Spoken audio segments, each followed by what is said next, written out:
In the hush that settled over King's Landing after the last thunder crack of the bells, Eddard Stark tasted ash on every breath. The wreck of summer still clung to the city.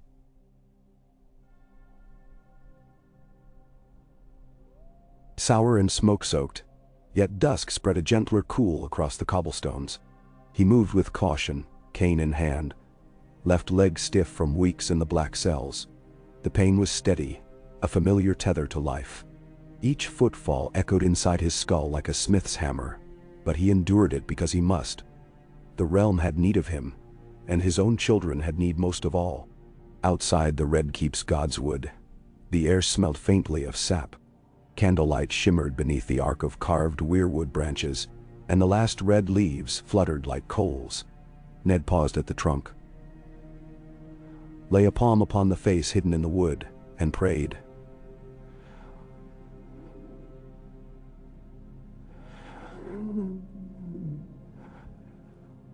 Though the southern gods rarely spoke to him, asking only for enough strength to guide Jon, his nephew, his son in all but name, his king.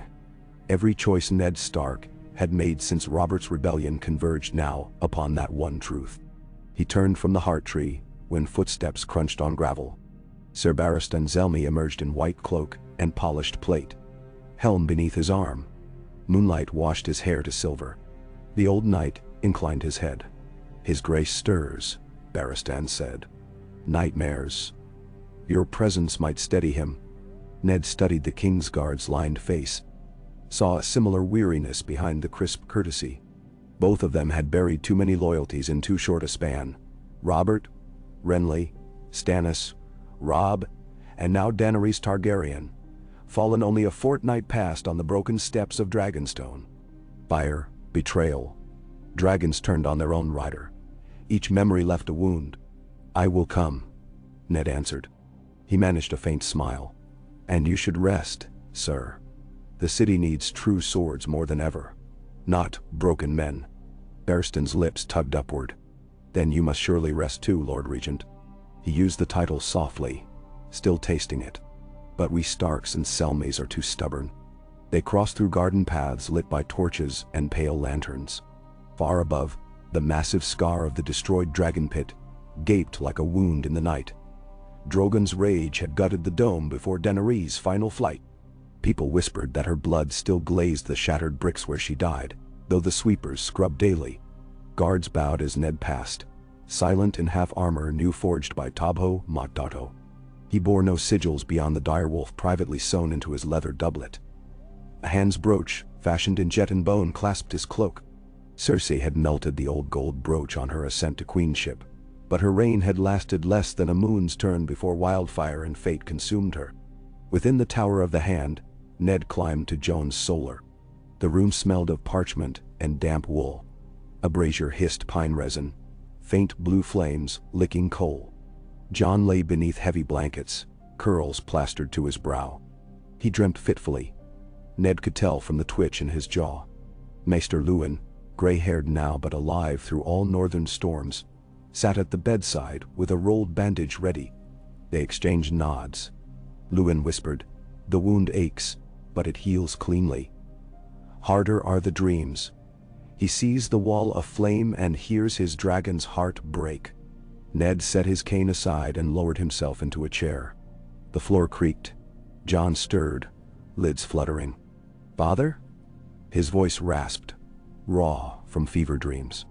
"Ghost." "Where's Ghost?" "South," Ned answered softly. "The dire wolf hunts in the Kingswood. Rest." He brushed damp hair from Jon's brow, marveling again at the boy. No, the king looked so like Ned's sister Lyanna in the tilt of his eyes. Rhaegar Targaryen's fine-boned face tempered by northern solemnity. And only 17. Jon's lashes trembled. "I heard Rhaegal scream," he murmured. "I felt him fall." That agony still rang through Ned. The moment Rhaegal plunged onto Maester's Hill, arrows jutting like steel thorns. The green dragon's body smoldered for hours, yet the small folk had cheered for the fires, thinking it vengeance for their own dead. A realm gone mad, where victory tasted of ash. "Hush," Ned said. "You are alive, Jon. The realm holds to you now." "And I to you." He sat until Jon slipped back into uneasy sleep.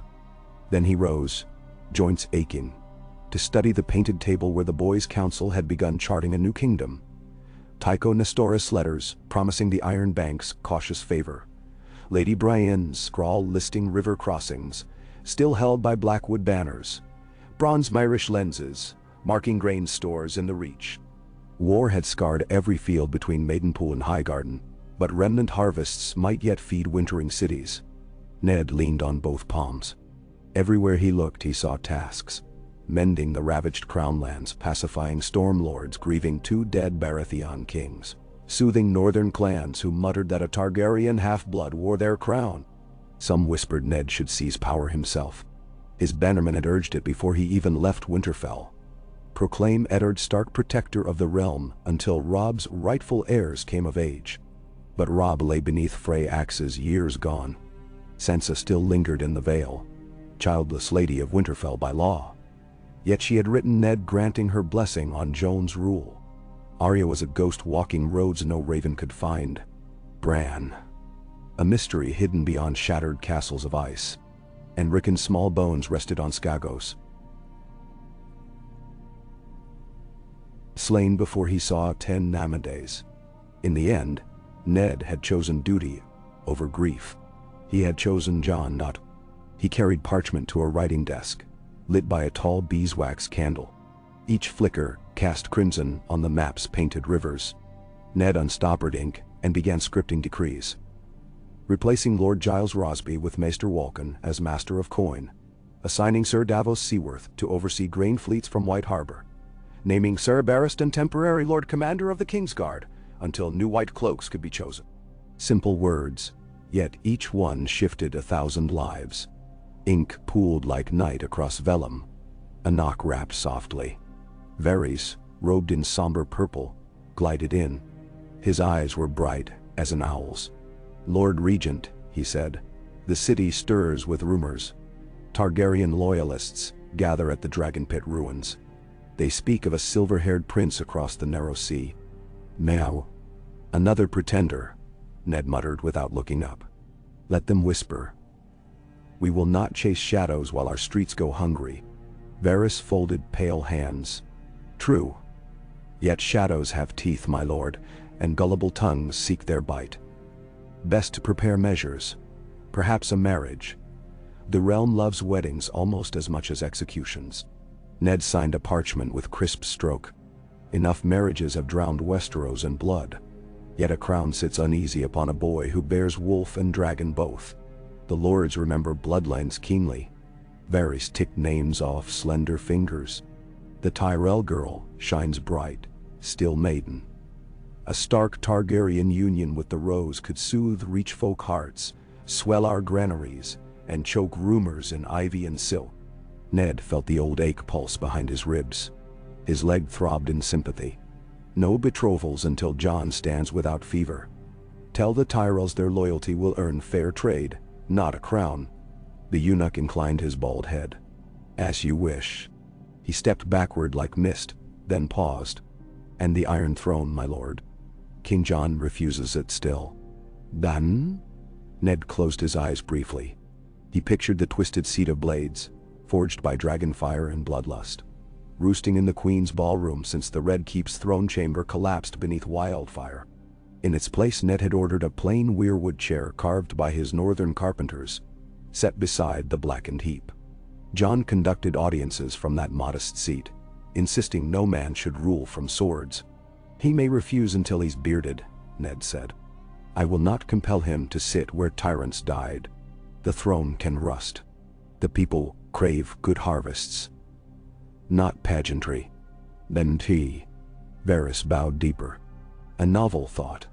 Yet hearts weave symbols faster than bread. Beware hunger of a different sort." He vanished into corridors smelling of old stone. Ned exhaled. The candle spat. He signed another order. At dawn's gray edge, Ned left the tower and crossed the outer yard. Gold cloaks drilled beneath scarred battlements. Sir Bronn's work, shaping unruly recruits into a semblance of discipline. Their clash of spears rang across the yard. Bronn, a sellsword made City Watch commander by necessity, lifted a hand when he saw Ned, then barked curses to keep pikes aligned. Beyond, the Sept's shattered stones lay heaped against memory. Cersei's wildfire had not touched Baelor's Sept in this timeline. Instead, years earlier, it had been the site of Ned's would-be confession and execution. He remembered the roar of the crowd, High Septon's hoarse prayers, the bite of rope around his wrists, Joffrey's mad glee as Sarah Lynn raised ice. But through Lannister arrogance and Stark luck, a riot had erupted when Sansa collapsed sobbing. Crossbow bolts aimed at Ned's heart flew awry, striking nobles in the stands. Amid chaos, Littlefinger had freed him for price of gold and secrets. Yoren's brothers of the Night's Watch smuggled him through Flea Bottom. Then Iron Men raiders sacked the harbor, delaying the city's hunt long enough for Ned to vanish. By the time Tywin marched south, the War of Five Kings already raged. Ned had spent those years gathering allies, rooting loyalties, waiting for the hour he might safeguard his children. But war cared nothing for dreams. Robb's death at the Twins cut deeper than any blade. He paused now upon the cracked flagstones where once he knelt in chains. Weeds sprouted between stones. Morning sun bleached color from them. Ned knelt again, this time unchained, and pressed fingers to the cold earth. A silent vow that history would not repeat itself upon Jon's neck. A raven wheeled overhead. Footfalls approached. Lady Brienne strode up, her blue cloak snagged at one shoulder, face ruddy from dawn patrol. Behind her, Podrick Payne carried a bundled scroll case and two swords wrapped in linen. "My lord," Brienne said, "news from Tarth. Lord Selwyn pledges ships and grain. He encloses these to prove good faith." She motioned, and Podrick unfurled cloth. Oathkeeper and Widow's Wail, the twin Valyrian blades reforged from ice. Their watered steel shimmered. Ned's breath caught. He reached, then stopped. The last time he held ice, it condemned a deserter and bound him to King Robert's cause. Now the sword's children lay before him, no longer his, yet still echoing his blood. "These belong with my sons," he murmured. "Indeed," Brienne said gently. "Yet they may serve their grandson king first. Will you carry one?" Ned touched Oathkeeper's crossguard. Words swam up from memory. Hand of the king must bear no sword in the presence of the king he serves. But he was regent, and the Iron World cared little for ceremony now. "I will keep watch for Jon," he said, fingers curling around the grip. Cold metal, felt right, like an old friend returned. Widow's Wail he left for Podrick to hang in the council chamber. A reminder of the cost of pride. That evening, the small council convened in a refurbished salon overlooking Blackwater Bay. Stormfires crackled on the horizon, red lightning skipping the sea. Candlelight gilded half-finished tapestries, a direwolf intertwined with a dragon, stitched by orphans learning trade. Grain scents drifted from kitchens. Seated, Sir Davos, Brienne, Varys, Mester Leuven, Tycho Nestoris freshly arrived in velvet grey, and Samwell Tarly come from Old Town with books on precedent for Targaryen Stark succession. Ned presided at table's head, Oathkeeper leaning against his chair. Outside, thunder boomed. Tycho cleared his throat. "Let us speak plain." The Iron Bank extended modest credit to King Tommen, then to Queen Daenerys. "Both fall. We require satisfaction." "The realm bleeds," Davos growled, "and you demand coin before wounds close." "Wars cost dragons, sir," Tycho said smoothly. "If Westeros seeks flour in winter, Braavos can supply, at proper rates." But Ned lifted a palm. "You will have repayment in timber from the north and reach harvests once fields recover. Until then, reduce interest. The alternative is famine, and starved kingdoms pay no debts." Tycho's narrow smile slipped, but Varys slid a parchment forward. "We propose collateral in royal monopolies. Dornish wine, Citadel glass trade." Ned cut across him. "We will not carve the realm for coin. Tycho, accept our plan or sail home." The Bravosi weighed Ned's eyes, then inclined his head. "The bank values certainty. I shall report favorably, provisionally. He dabbed lips with silk. Samuel shuffled scrolls. My lords, I uncovered oaths sworn when King Aeneas crowned Prince Jaehaerys' heir, despite rival claimants. We may invoke that precedent to quell lords, questioning John's legitimacy. The documents outline how a great council can ratify lineage if a king is too young or ill. He adjusted spectacles. John may attend in person within the moon's turn, Maester Lewin added. Fever breaks slowly but surely. Good, Ned said. Convene the lords in King's Landing mid-harvest. He felt weight in the words. A great council meant power in flux. Viperous, fractious. Yet ignorance bred rebellion. Better to face the storm while banners still hung by choice. Davos leaned forward. We've reports of cell sails landing near Claw Isle, Golden Company stragglers. Could be Blackfire talk again. Ban? Brienne's gauntlet tapped tablewood. I can sail with the Lord Commander and snuff rumors. Ned weighed them. Go. Take swift ships. Show banners, but seek parley first. Bloodless victory serves us best. He felt ghost of Rob's smile when campaigning along Green Fork. Rob had trusted too deeply. Ned must learn caution. Hours crept by. When council adjourned, Ned lingered at balcony. The bay shimmered, broken masts jutting like ribs from water still littered by war. Yet gulls wheeled, and lanterns bobbed on fishing boats braving night tides. Life endured stubborn as winter roses. Footsteps returned. Sir Davos. The Onion Knight joined him, leaning on stone. My lord, Davos began quietly. I've known kings. Most were girls' tales dressed in iron. Joan's different. He'll need you longer than you think. Ned's throat tightened. I fear I may not have long at all. Old wounds fester. He flexed leg. Davos said. Then teach faster. Hard truths. The North rides for him, but Southrons clutch old grudges. He must learn to wield more than a sword. Ned nodded, gaze on distant flickers, where castle torches dotted hills. Tomorrow, I begin lessons before dawn. He smiled wryly.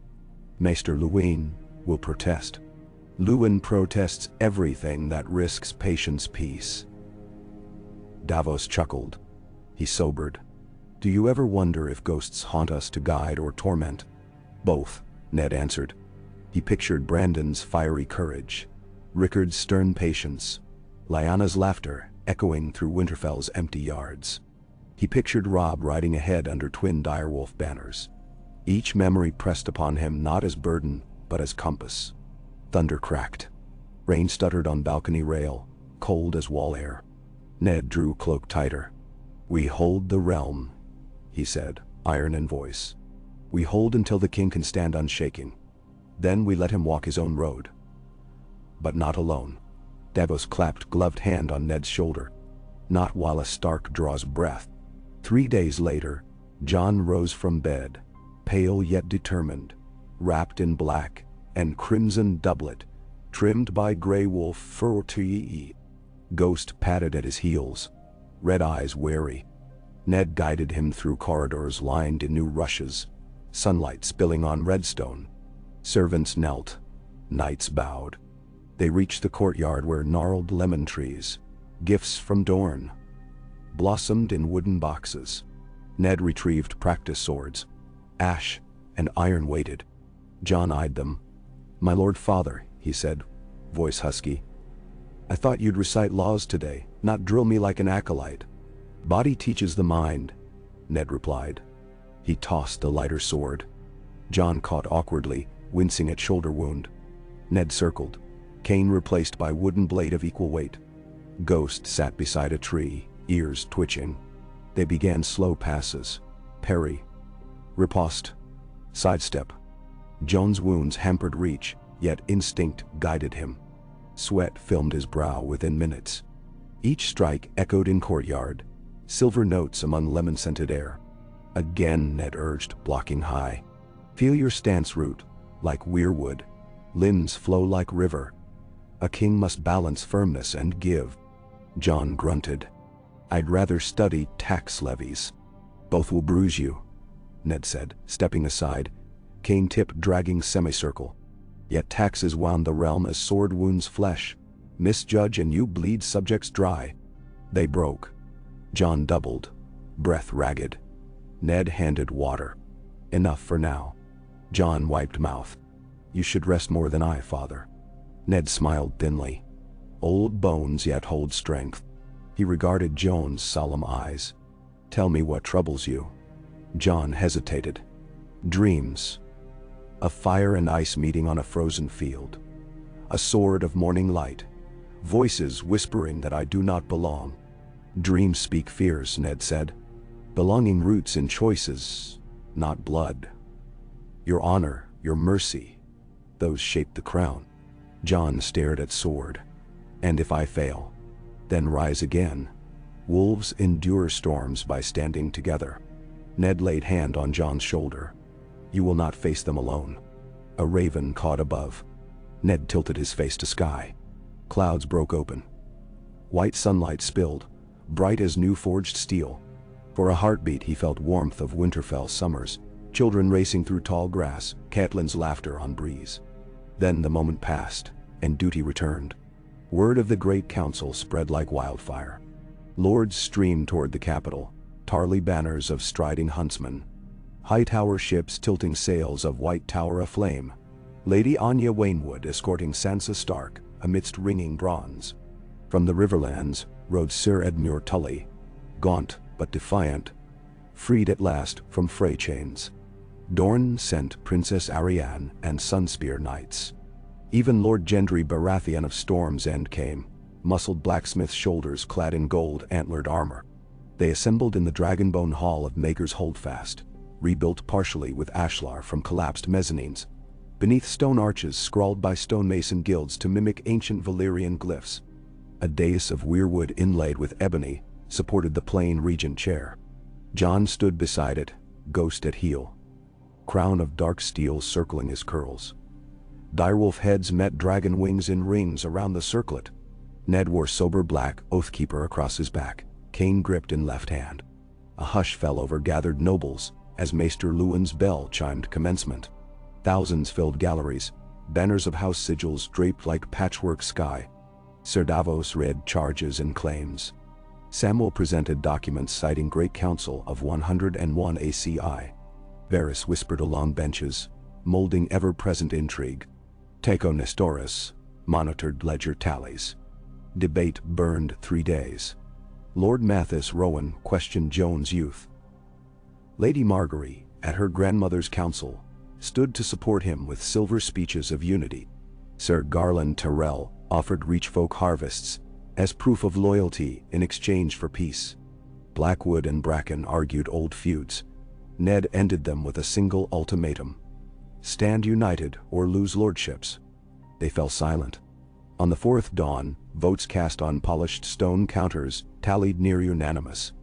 John of Houses Stark and Targaryen, first of his name, King of the Andals, the Rhoynar, and the First Men, protector of the realm. Only Lord Randall Tarly and Lord Boros Baratheon withheld counters. Yet even they bent the knee when John addressed them with quiet resolve. His speech was brief. A promise to sow mercy, to melt thrones of fear, to forge peace. He ended, I am but a steward of our future.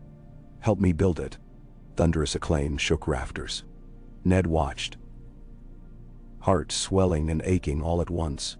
In that roar he heard Robb's howl of victory at Whispering Wood, Lyanna's shout in the stands of Harrenhal tourney, even Catelyn's gentle singing to newborn Bran. He felt tears gather. He let them. Later, in Jon's solar, the young king trembled with exhaustion yet smiled shyly. Ned clasped his arm. You spoke well. I borrowed your words, Jon confessed. Speak your own henceforth, Ned said. The realm deserves the man beneath crown. Jon met his eyes, steel in gaze. Then teach me to be that man. Ned bowed head. With all I have left. Weeks turned. Grain fleets sailed from White Harbor. Dorne reopened spice markets. Streets of King's Landing bustled with menders patching scorched tenements. Oathkeeper rested by Ned's bedside, though he rarely slept more than 4 hours.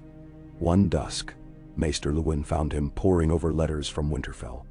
"My lord," Lewin murmured, "I feared summon you."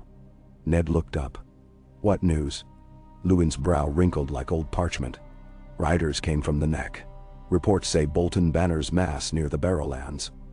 Lord Wyman Manderley requests guidance. He dares not march without your leave." Ned closed eyes. Roose still breathes spite. Though the Dreadfort had sworn fealty under Jon, Bolton men grumbled. Roose's bastard had escaped Winterfell's fall and now whispered among hill clans. "I will ride north," Ned decided. "Your wounds."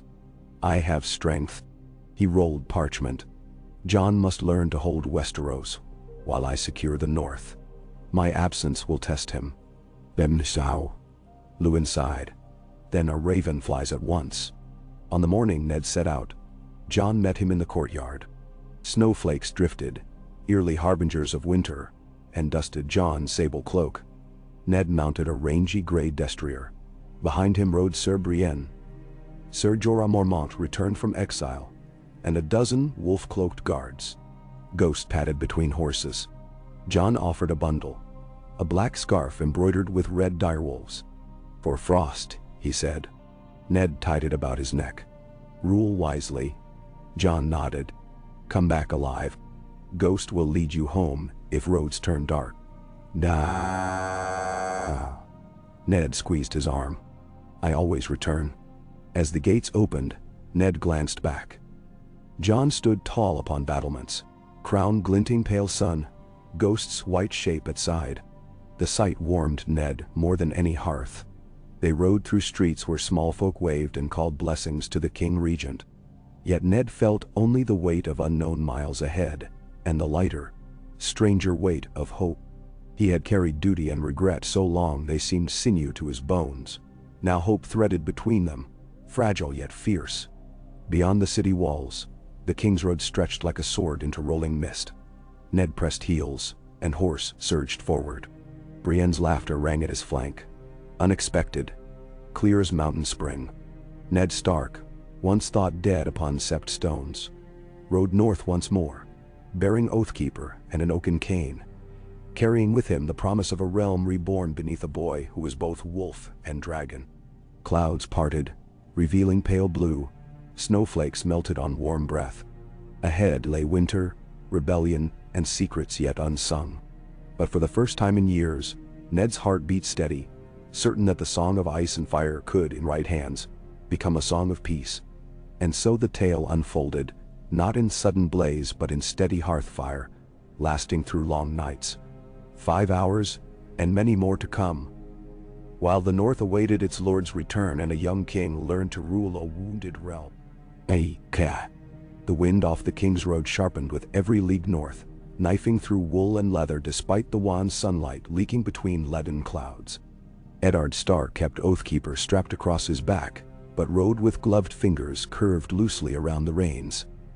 The rhythm of the destrier's gait was steady enough that his old leg throbbed in tempo rather than protest. Behind him, Lady Brienne's taller courser flung clods of frozen earth, whenever the ground softened from patches of snowmelt, and Sir Jorah Mormont rode flank, hood shadowing his resolve-hardened face. The rest of their guard, a dozen hand-picked spears and archers sworn to House Stark, fanned out in staggered pairs, wolf cloaks snapping against their armor. They made the mileposts of the Trident by the second dusk, where willows bowed to sluggish green-brown waters. War had passed this way more than once. Burned cabins crouched like hollow skulls among the reeds, and Ned saw the shattered timbers of a snapped siege tower lying half-submerged beside a ferry landing. Yet new life clung stubbornly. Fisherfolk in patched cloaks mended nets on overturned skiffs, and a cluster of children chased each other through brittle cattails, laughing with the wild abandon only the very young can claim. When they spied the direwolf banner they quieted, wide-eyed, until Ned slowed his horse and tossed a silver stag to the eldest of them. The coin flashed once, bright and quick as hope, before the boy snatched it from the air. As Ned's column moved on, he heard a girl's incredulous whisper drift after them. "The Wolf King rides." That name unsettled him. He had never sought crowns, never even yearned for the laurels of victory songs. Yet titles seemed to sprout around the Starks like stubborn weeds. Robb had worn his king in the north, until Frey treachery cut him down. Jon now bore 2 kingdoms in blood and in burden. And Ned, who had wanted only peace for Winterfell, now served as the fragile bridge between Dragonfire and Direwolves. 3 days later they reached the neck of the Green Fork, where river met marsh. Cold rain fell in slanting sheets, rattling against shield and helm, turning the banks to black porridge. Brienne scouted a mile ahead and sent a runner back. The crossing near Seaguard lay under guard of Blackwood men, banners drooping but peaceful. Ned pushed the column through knee-deep mire until duckboards appeared, lashed together by fresh rope. On the far end stood Lord Tytos Blackwood himself, longbow slung across one shoulder, his dark cloak feathered where ravens were embroidered in jet beads. He raised a gauntleted hand in greeting. "Lord Stark," he called over the hiss of rain. "It warms my heart to see a true Northman beneath these skies again, even if the sky itself conspires to drown us." Ned dismounted once he reached firmer earth and clasped the River Lord's forearm. "I would have wished for a brighter welcome, yet water favors river folk, they say." Tytos managed a rueful grin. "Not when it falls from above in buckets. But come. Our hearth is dry, and I would share tidings." They holed up that night, in a hastily repaired longhouse once used by tax collectors of the Tullys. Its thatch newly pitched and walls tarred against the damp. Inside, a wide hearth belched wood smoke, and the smell of venison stewed away. Blackwood archers strung their yew-bows by the heat. Stark guards beat mud from cloaks and helmets. Tytos led Ned, Brienne, and Jorah to a trestle table where bread steamed and ale foamed in clay mugs. The River Lord wasted no words. Roose Bolton's banners gathered north of the Barrowlands. But worse news seeped from Skagos and the Lonely Hills. Bolton riders had been seen speaking with iron-born reavers under black ship sigils. A dozen fishing villages along the stony shore lay blackened, their small folk taken or slaughtered. In return, the Dreadfort offered the ironborn safe harborage up the weeping water. "What does Bolton promise them?" Jorah asked, brow furrowed. "A foothold. Perhaps a bowl of salt and iron to crown some Kraken prince." Tytos said darkly, "Whatever the bargain, it stinks of old reek." The North bled enough under Ramsay Snow's terror. It seems Roose intends to honor his bastard's memory with fresh crimes.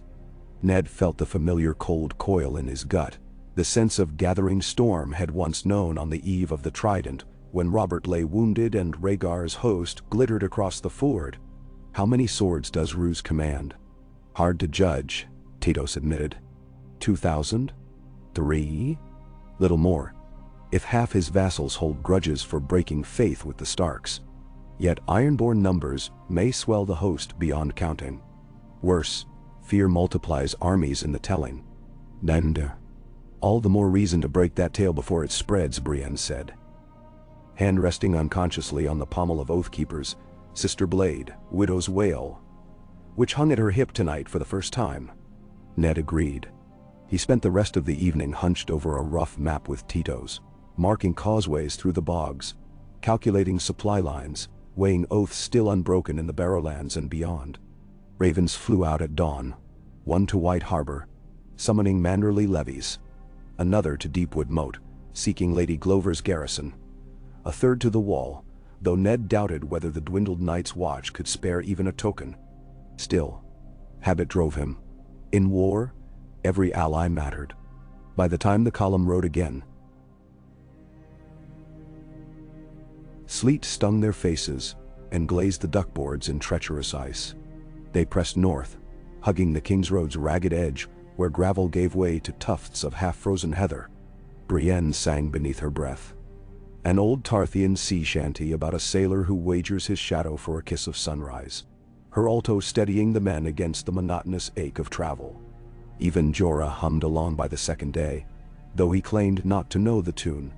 The music reminded Ned of Catelyn, who used to hum in the solar while sewing banners for Robb's first campaign. He let the memory settle in without barbs. Grief had long since dulled to bittersweet comfort.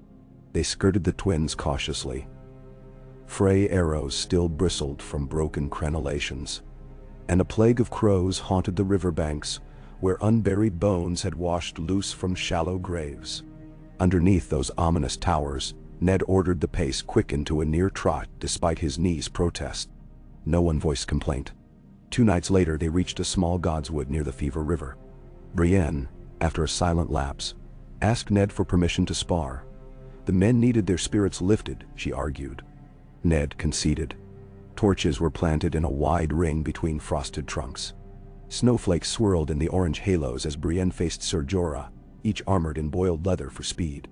The clash of blunted steel against steel crackled through the grove, punctuated by the rumble of men placing friendly wagers. Ned watched, arms folded, noting how Brienne's reach and footwork overwhelmed Jorah's heavier style. On the 6th exchange he hooked his sword arm, pivoted under his guard, and sent him sprawling into snow with a muttered apology. The guards cheered. Jorah laughed ruefully, spitting slush, then clasped Brienne's gauntleted hand in respect. That sense of camaraderie heartened Ned more than any brandy could. When the torches were doused and guards rotated, he leaned back against a smooth weirwood trunk, letting the ghost-white bark support his aching spine. Overhead, branches clawed at a sky streaked by timid stars. Somewhere deeper in the wood, a lone wolf howled. A real wolf, not a dire wolf. Its cry thin, but resolute. Ned closed his eyes and imagined Grey Wind, Summer, Shaggy Dog, and Nymeria running together beneath the northern lights. In that half-dream he heard children's laughter echo behind. For a moment it was easy to believe this road led home, beyond war, beyond politics, to hearthfire and the simple music of kin. When he woke shivering long before dawn, those scraps of peace remained, tucked like embers under the ribs. They crossed into the barrows under a lesser moon, the land rolling in gentle mounds crusted with rime. Here ancient kings lay in earth, the color of forged iron, beneath cairns of green-veined stone. The wind came keener, tasting of pine and promise of deeper snows. Tracks of armored columns marred some slopes. Hoofprints crushed so recent that in the morning light Ned could still see the imprint of a Dreadfort sigil etched into frost. Scouts returned by noon.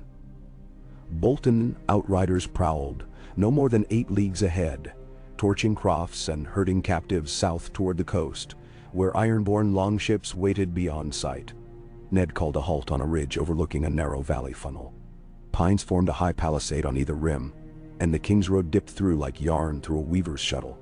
He surveyed the ground, mind tracing lines of advance and retreat. If they forced a clash here, numbers would matter less than discipline. The valley throat would choke a larger host. He dispatched 2 riders to track Bolton's tail, then pulled Brienne and Jorah aside. "We cannot outmarch them north," he said, voice low. "But we can bleed them here. Stall them until Manderley's banners close from the east. Roose prides himself on cunning. Let's give him reason to doubt." Brienne nodded once. Jorah's eyes gleamed with cold fire. Orders spread. Men felled saplings until the uphill slopes formed tangled abatis. Archers climbed high into evergreens with quivers full of broadheads. Ned stationed sword brothers in 3 ranks behind makeshift palings of sharpened stakes hammered into frozen ground. He kept 1 file in reserve, half for a feint across the valley mouth, half to guard their rear in case Roose sent flanking riders through the hidden deer trails. Snow began to fall in earnest by dusk, thick wet tufts that smeared torches to sputtering haze. They muffled the horses, banked fires, and waited. Ned crouched behind the foremost barrier, Oathkeeper unsheathed. The steel absorbed torchlight, reflections rippling along its fuller light trapped starlight. He flexed his stiff leg. Pain sang up the bone.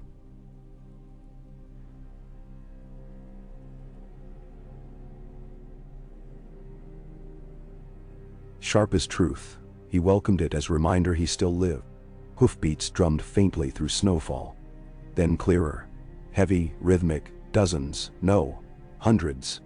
Lanterns bobbed red through the whiteness, resolving into a vanguard of Bolton cavalry armored in black plate, with flayed man sigils dull under soot-gray pennants.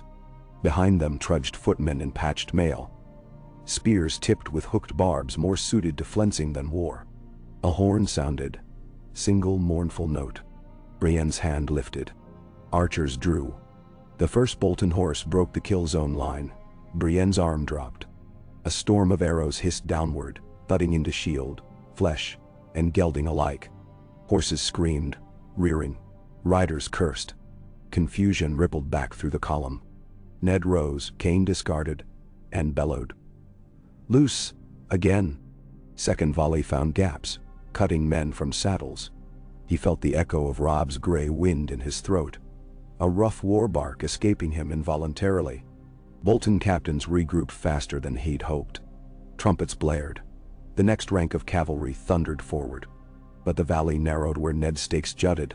2 horses impaled themselves instantly, corkscrewing their riders into the churned slush.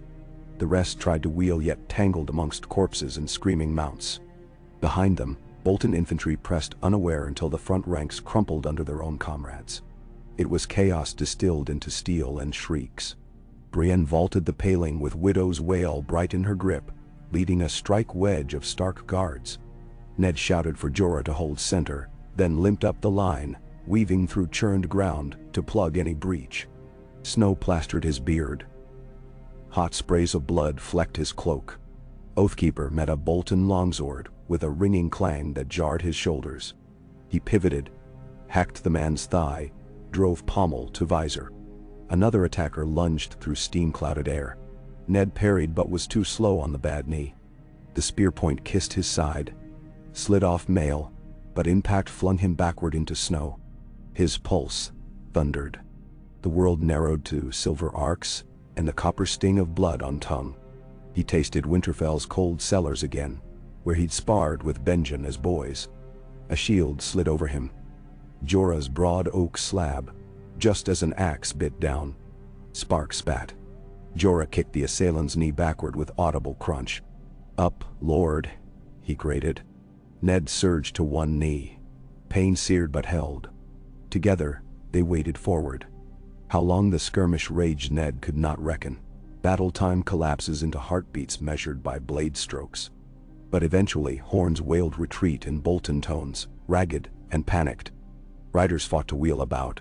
Footmen scrambled for any gap not choked by corpses and felled timber. Brienne cut down the last man within reach, then raised Widow's wail high, signal to hold pursuit. Stark men cheered, breath pluming into the dim as thunderclouds.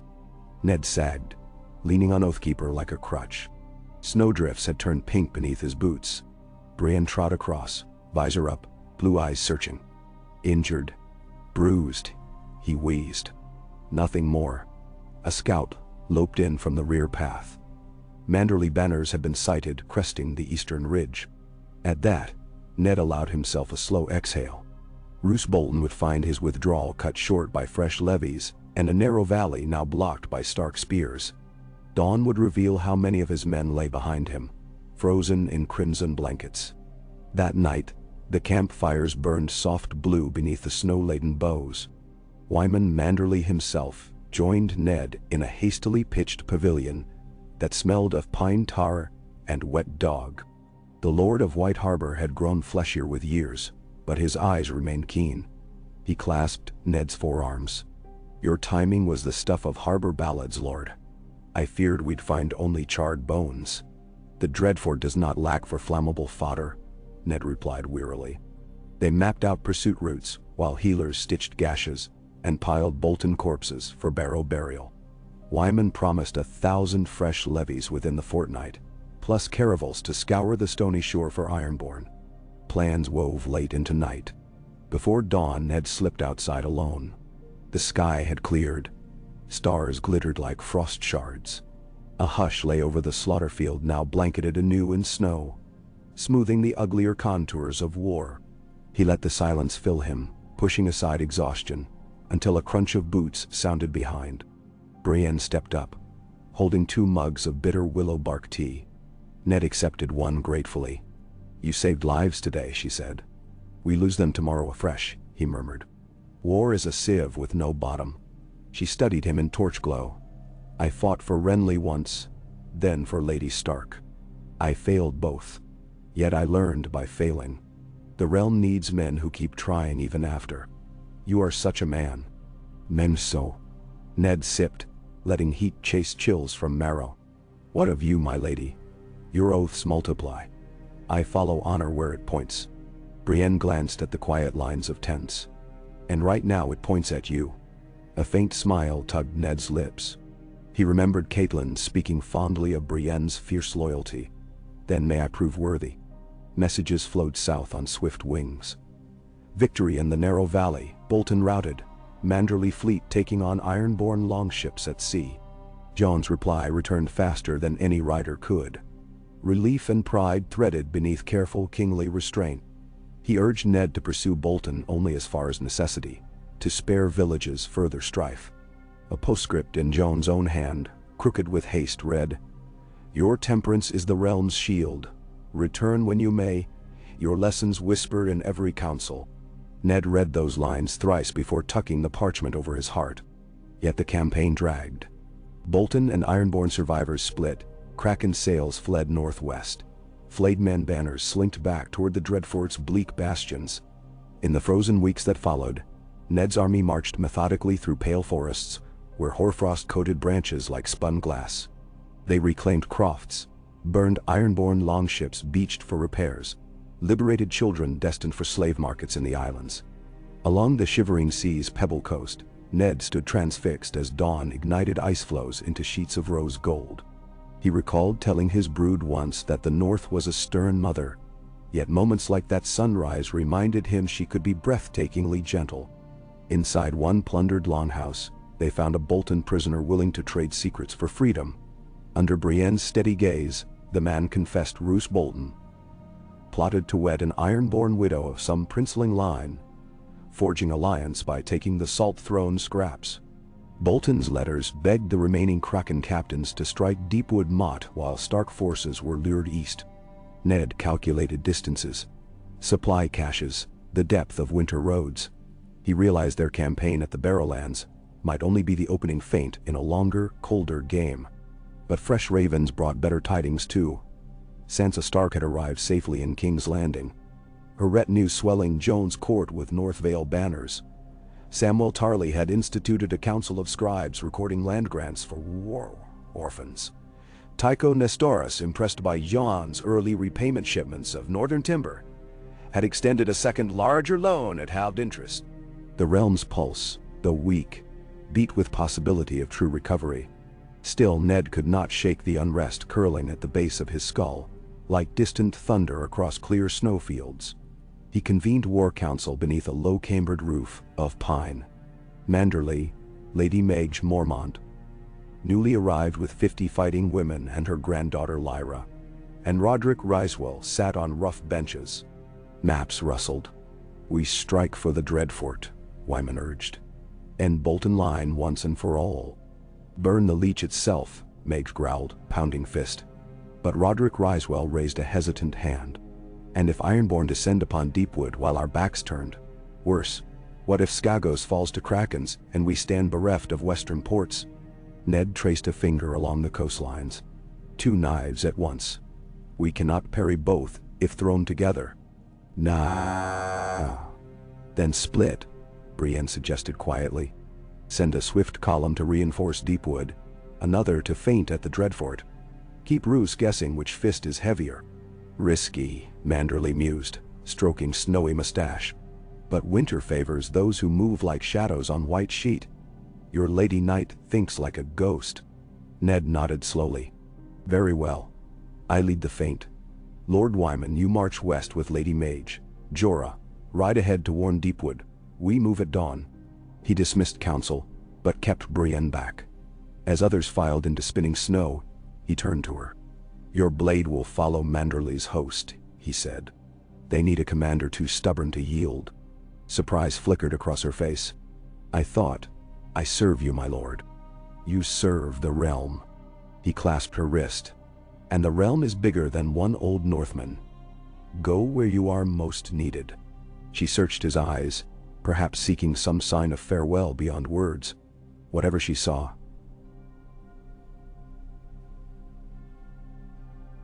she accepted. "I will not fail again." He squeezed once. "Nor will I." That night he slept little, scribbled letters to John Sansa Arya, should ravens ever find her, and one to Samuel asking after Bran's last known whispers in Old Town archives. He sealed each with gray wax pressed by the direwolf signet. In the candle's guttering glow his hand trembled. Age, fatigue, or foreboding he could not tell. Then he banked the ember and stepped into pre-dawn hush. Snow piled deep as saddle horns by the time Ned's column neared the Weeping Water Ford. Frost speared his beard. Breath hung like ghosts behind every rider. Scouts found Bolton outposts abandoned or manned by gaunt boy soldiers too frightened to stand ground. Yet, at the ford proper, Ned halted. Across the ice-rimmed ribbon of dark water, torches dotted the opposite bank. More than torches, a forest of fires whose glow smeared the sky red. Bolton banners rippled alongside ironborn kraken sigils, and something new. Black Wolf's head on red cracked saltire. Ned frowned. The design was unfamiliar. He called the scouts back, ordering silence. Through his spyglass he pieced the scene. A dozen longships hauled ashore, sails furled. Shield walls forming in crescent, fresh-built earthworks behind. Central pavilion of dark leather, where tall man in gray-mottled cloak stood conversing with a slender figure whose pale hair caught firelight. Snow gusted, obscuring view, then cleared. Ned's stomach tightened. The pale-haired figure wore no helm. Braids fell across narrow shoulders. Even at distance, under flicker, Ned felt the weight of royal blood. Varian silver hair. Could it be a surviving Targaryen? Or a mummer's trick? The realm bred impostors like crows on corpse mounds. Yet some dread certainty whispered that Roose Bolton had found in far Essos not ironborn alliances alone, but a claimant with dragonseed heritage, eager to stake a fiery bid for the North's loyalty. Jorah rode up, cloak flapping. "My lord, they number near 4,000 at least, half-veteran krakens. And a mystery prince," Ned muttered. "If that one bears a dragon's name, the small folk may rally." Ned closed the glass with a snap. "Then we must sever the head before the tail grows. But not with 400 men." He exhaled vapor. "We retreat, slowly, visibly, to lure them across the ford. Thin ice will balk their advance. Meanwhile, we send ravens, light beacons. Let every loyal bannerman know winter's true war begins here." Jorah's eyes flashed. "You mean to break them on the river?" "On their own overconfidence," Ned said. He stared at the blaze-bright camp only a bowshot away, separated by nothing but frigid current. Roose Bolton loves knives against throats. It's time he felt the cold edge himself. 3 days bled into a blur of maneuvers. Ned's men built false camps, left fires burning while pulling back through forest. They felled pines upstream, blocking tributaries to raise floodwaters under the ice. Scouts snuck across at moonrise to grease selected planks of Bolton pontoon bridges with rendered pork fat that would melt in daylight. All the while snow fell, thickening illusions. On the fourth dawn, horns brayed from the enemy shore. Bolton infantry formed 3 columns, Prince figure and Roose atop black-barded chargers at the rear. Ned stationed his archers high among leafless birches as the enemy advanced onto the ice, boots crunching frost, shields overlapped. Halfway across, the hidden floodwaters beneath began to roil. The lead rank slowed, uncertain. Ned lifted his horn and blew once. Fire arrows streaked from tree line into the weakened ice seam where grease had done its quiet work. With a crack like a giant bone snapping, the river surface fractured, plunging ironclad men into black, churning death. Screams rose, cut short by freezing water. Chaos erupted. Rear ranks tried to wheel. Pressure widened fissures. Horses flailed. Ironborn spearmen vanished beneath shards. The Mystery Prince's banner tilted, fell as the bearer slipped. Ned signaled charge. Stark spears burst from tree line under wolf banners, slamming into disarrayed flank still on his side of the river. It was slaughter. Swift and merciless. Yet among the carnage Ned saw Roose Bolton himself spur his horse along the collapsing bridge, leaping gaps fluidly. He disappeared into enemy-side jumble, abandoning drowning men. Typical of the leech lore. D.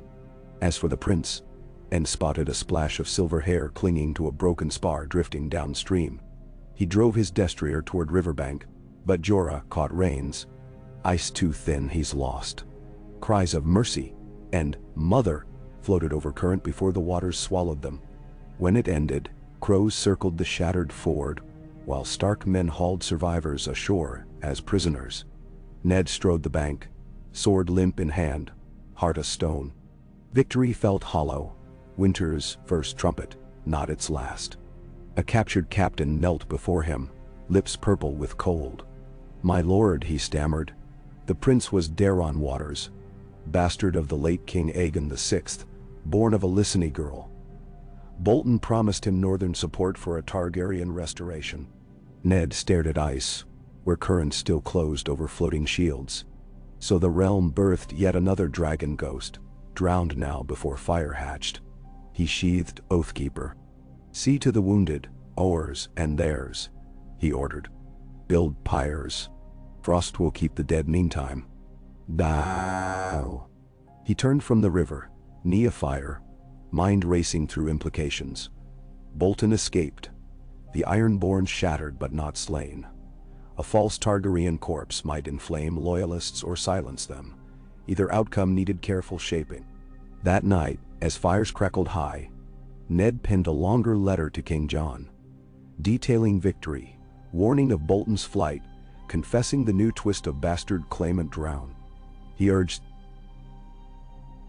swift royal proclamation, framing the event as proof that false dragons bring only ruin. He suggested sending maesters south to corroborate.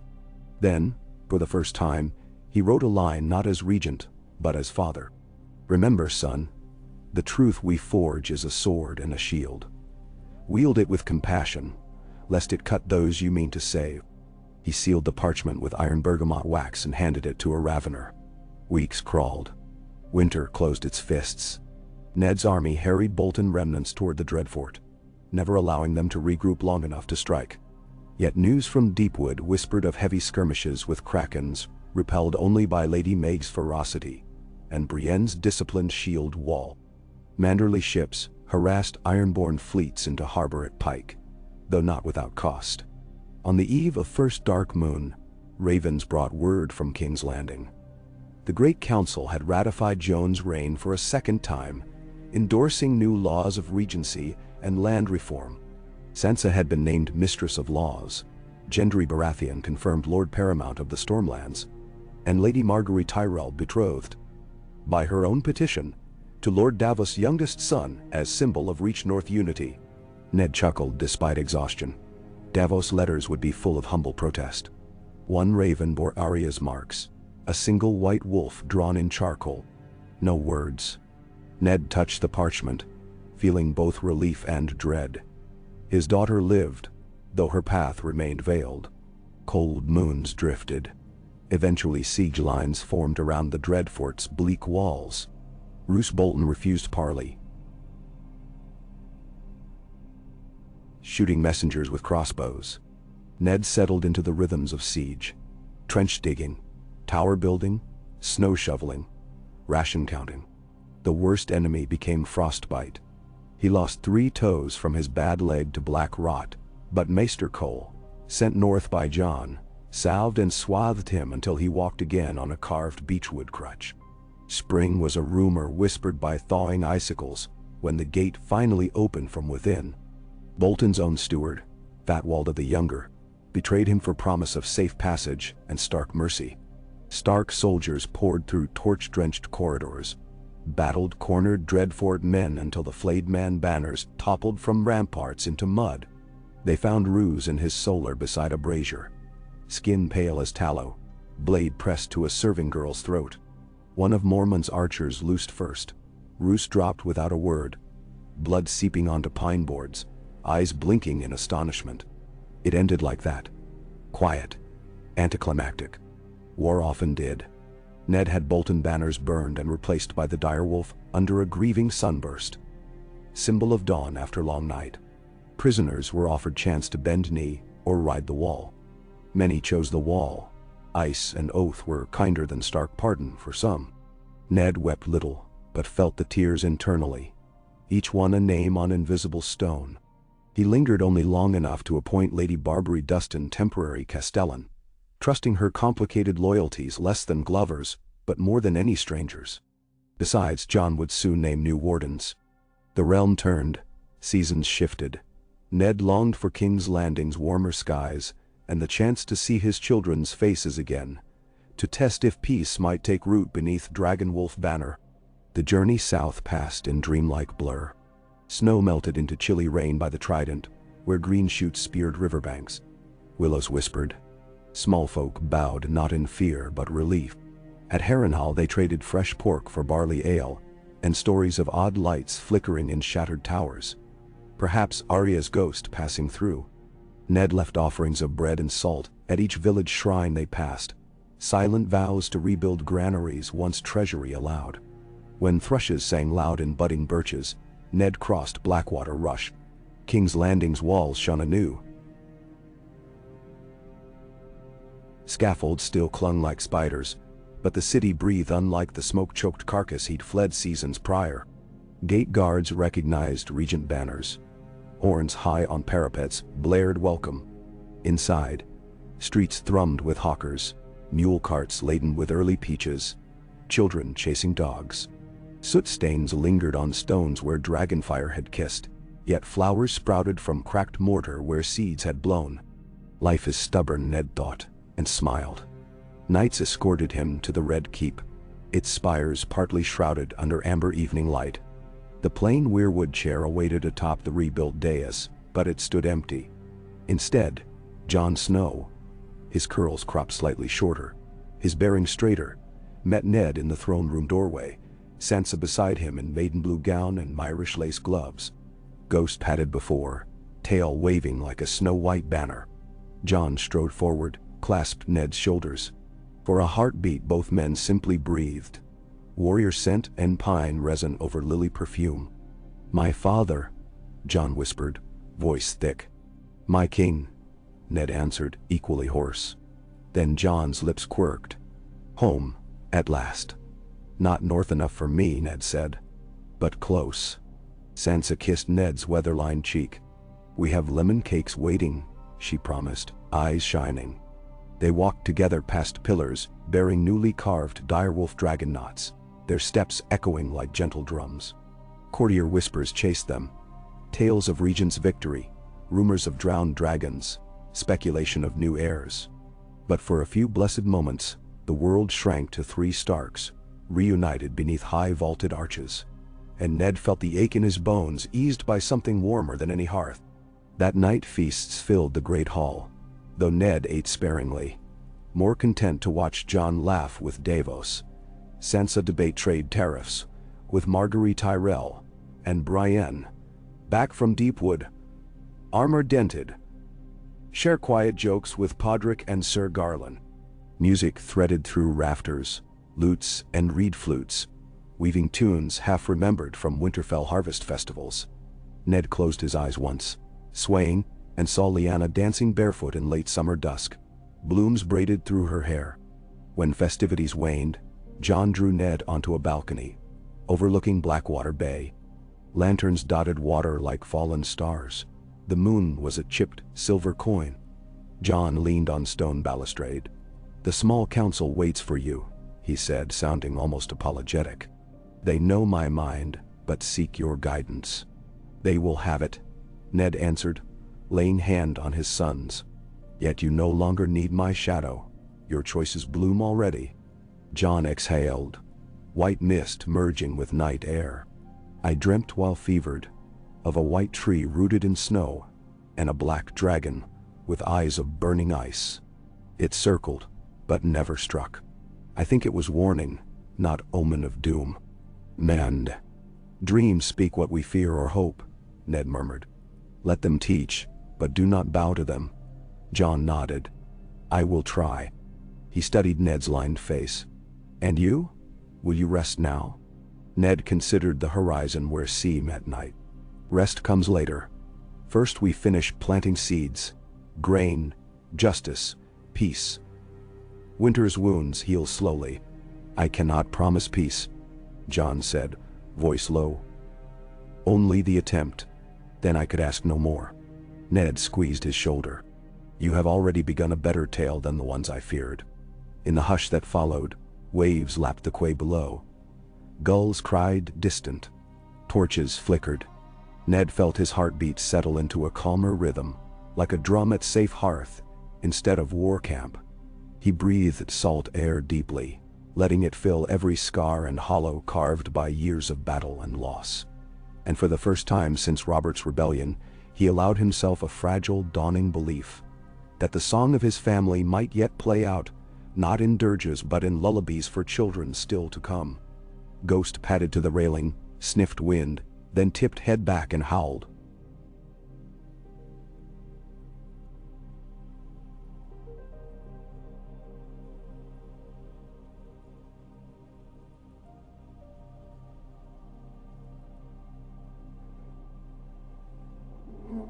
Soft, triumphant note that rose over the Red Keep's towers and drifted across the moonlit bay. Below, dogs answered. Ships' bells chimed, and somewhere deep in the city a newborn wailed into life. Ned Starr closed his eyes, smiling into the wind. Oh, the city never truly slept, not even after revels faded and torches guttered low. Before dawn, Ned drifted through hushed corridors of the Red Keep, his crutch tapping faint tempo against slate. He had slipped from chambers shared with Brienne, who had at last accepted a pallet near the foot of his bed as guard and companion, leaving her heavy breaths echoing under vaulted beams. Ghost padded ahead like a white wraith, claws silent on inlaid marble, pausing at every junction to glance back as if to say, "This way is clear." Ned followed the direwolf into the godswood. Night dew silvered the grass. Lanterns flanked the arched door, but none burned inside the walled garden. Only the moon's wan disk cast pale glyphs across the trunks. The heart tree's face gleamed bloodless, sap tears frozen in grooves of ancient sorrow. Ned eased himself down upon a mossed stone bench, exhaling until tension seeped from stiff joints. He had come for counsel, though the old gods rarely answered with more than silence. Across half a century, Ned had learned to hear meaning in that silence, an urging to listen inward rather than chase phantom voices. He breathed until he felt the slow thud of his pulse, heard the distant hush of sea below cliffs, the rustle of Ghost's fur as the beast settled at his feet. In that space he tasted the future's shape, fragile filaments of probability weaving through every decision awaiting him and Jon at daybreak. Winter's wars were not finished. Roose Bolton lay buried under his own ramparts, yet broken factions muttered in the hills. The Ironborn simmered behind storm-lashed coasts, resentful but disorganized. Dorne, though outwardly pleased by Jon's peace overtures, still measured its allegiance against old Targaryen loyalties. Across the narrow sea, the free cities watched Westeros like hawks weighing a wounded hare. And beyond all men's knowing, rumors trickled south from the wall, of dire cold rolling down the Frostfangs, of tracks not left by living feet. The long night stories had ended with dragonfire and sacrifice, but the North remembered deeper winters than men of the South dared imagine. Ned pressed a palm to the bench, levering himself upright. The heart tree's red leaves stirred though no breeze dared cut the high walls. He nodded once to its carved visage, a promise rather than farewell, then limped out of the godswood as dawn's first gray painted the sky. He arrived at Jon's solar to find Sansa already there. Hair braided in a coronet, blue gown dusted gold at cuffs. Scrolls covered the table. Tax ledgers, grain tallies, weather reports from the Citadel predicting heavier snows next moon. Sansa met him with tired eyes. "I hoped you would come," she said. "We face a problem." Her nail tapped a parchment. King's Landing bread prices have doubled in a fortnight. The bakers blame short flour shipments from the Crownlands, but Varys claims speculators buy grain on the docks at night, hoarding to drive up cost. Ned skimmed figures. Hunger stokes riot. We must break the speculation quickly. Jon wishes to announce rationing at market. Sansa said, then hesitated. He also wants to open royal vaults and subsidize imports. I fear that will empty coffers ironbound for rebuilding. Ned weighed it. Better a drained treasury than a starved city that burns its own granaries. But we can temper the cost. He reached for Quill, drafting swift decrees. Half the royal subsidy converted to low-interest loans for bakers willing to sign fixed-price contracts. A rotating patrol of city watch to inspect warehouses by lantern light. Tax relief for noble houses that release surplus grain to crown distribution. Severe penalties for hoarders. He handed the parchment to Sansa. Bring this to Lord Davos and to Lady Margaery, he said. The Tyrells have reach harvests enough to spare. They'll earn goodwill that gold cannot buy. Sansa's mouth twitched in faint smile. You make it sound easy. Nothing is. Ned placed his hand over hers. Trust in your judgment. You know this city better than I ever did. When she left, Jon entered clad in black jerkin and dusky crimson cloak. Circles under his eyes belied restless nights. He raised brow at Ned's ink-stained fingers. Already mending realms? Just patching holes before the dam bursts, Ned replied. He motioned toward the balcony. Jon joined him, bracing forearms on stone, gaze skimming rooftops where chimney smoke rose like gray vines in dawnlight. I ride for the Stormlands soon, Jon said. Gendry's lords cry for their king's coronation in Storm's End, and the small folk there still kneel to Baratheon Stag, rather than Dragon Wolf. I'll need you as regent here while I go. Ned's stomach clenched at the thought of parting again, yet he nodded. The realm respects ceremony. Show your face, listen to their grievances. Prove the Iron Throne no longer bleeds them for Lannister debt. But travel with a strong guard. Eerie roads grow treacherous in late snowmelt. Jon smirked. Since you returned, I of course go nowhere without half the North at my back. He sobered. Will you send word to Mama? To Catelyn's kin in River Run? Edmure suggests a joint Riverland levy to restore the burned mill towns along the Red Ford. Do so. Ned paused. And take Maester Luwin.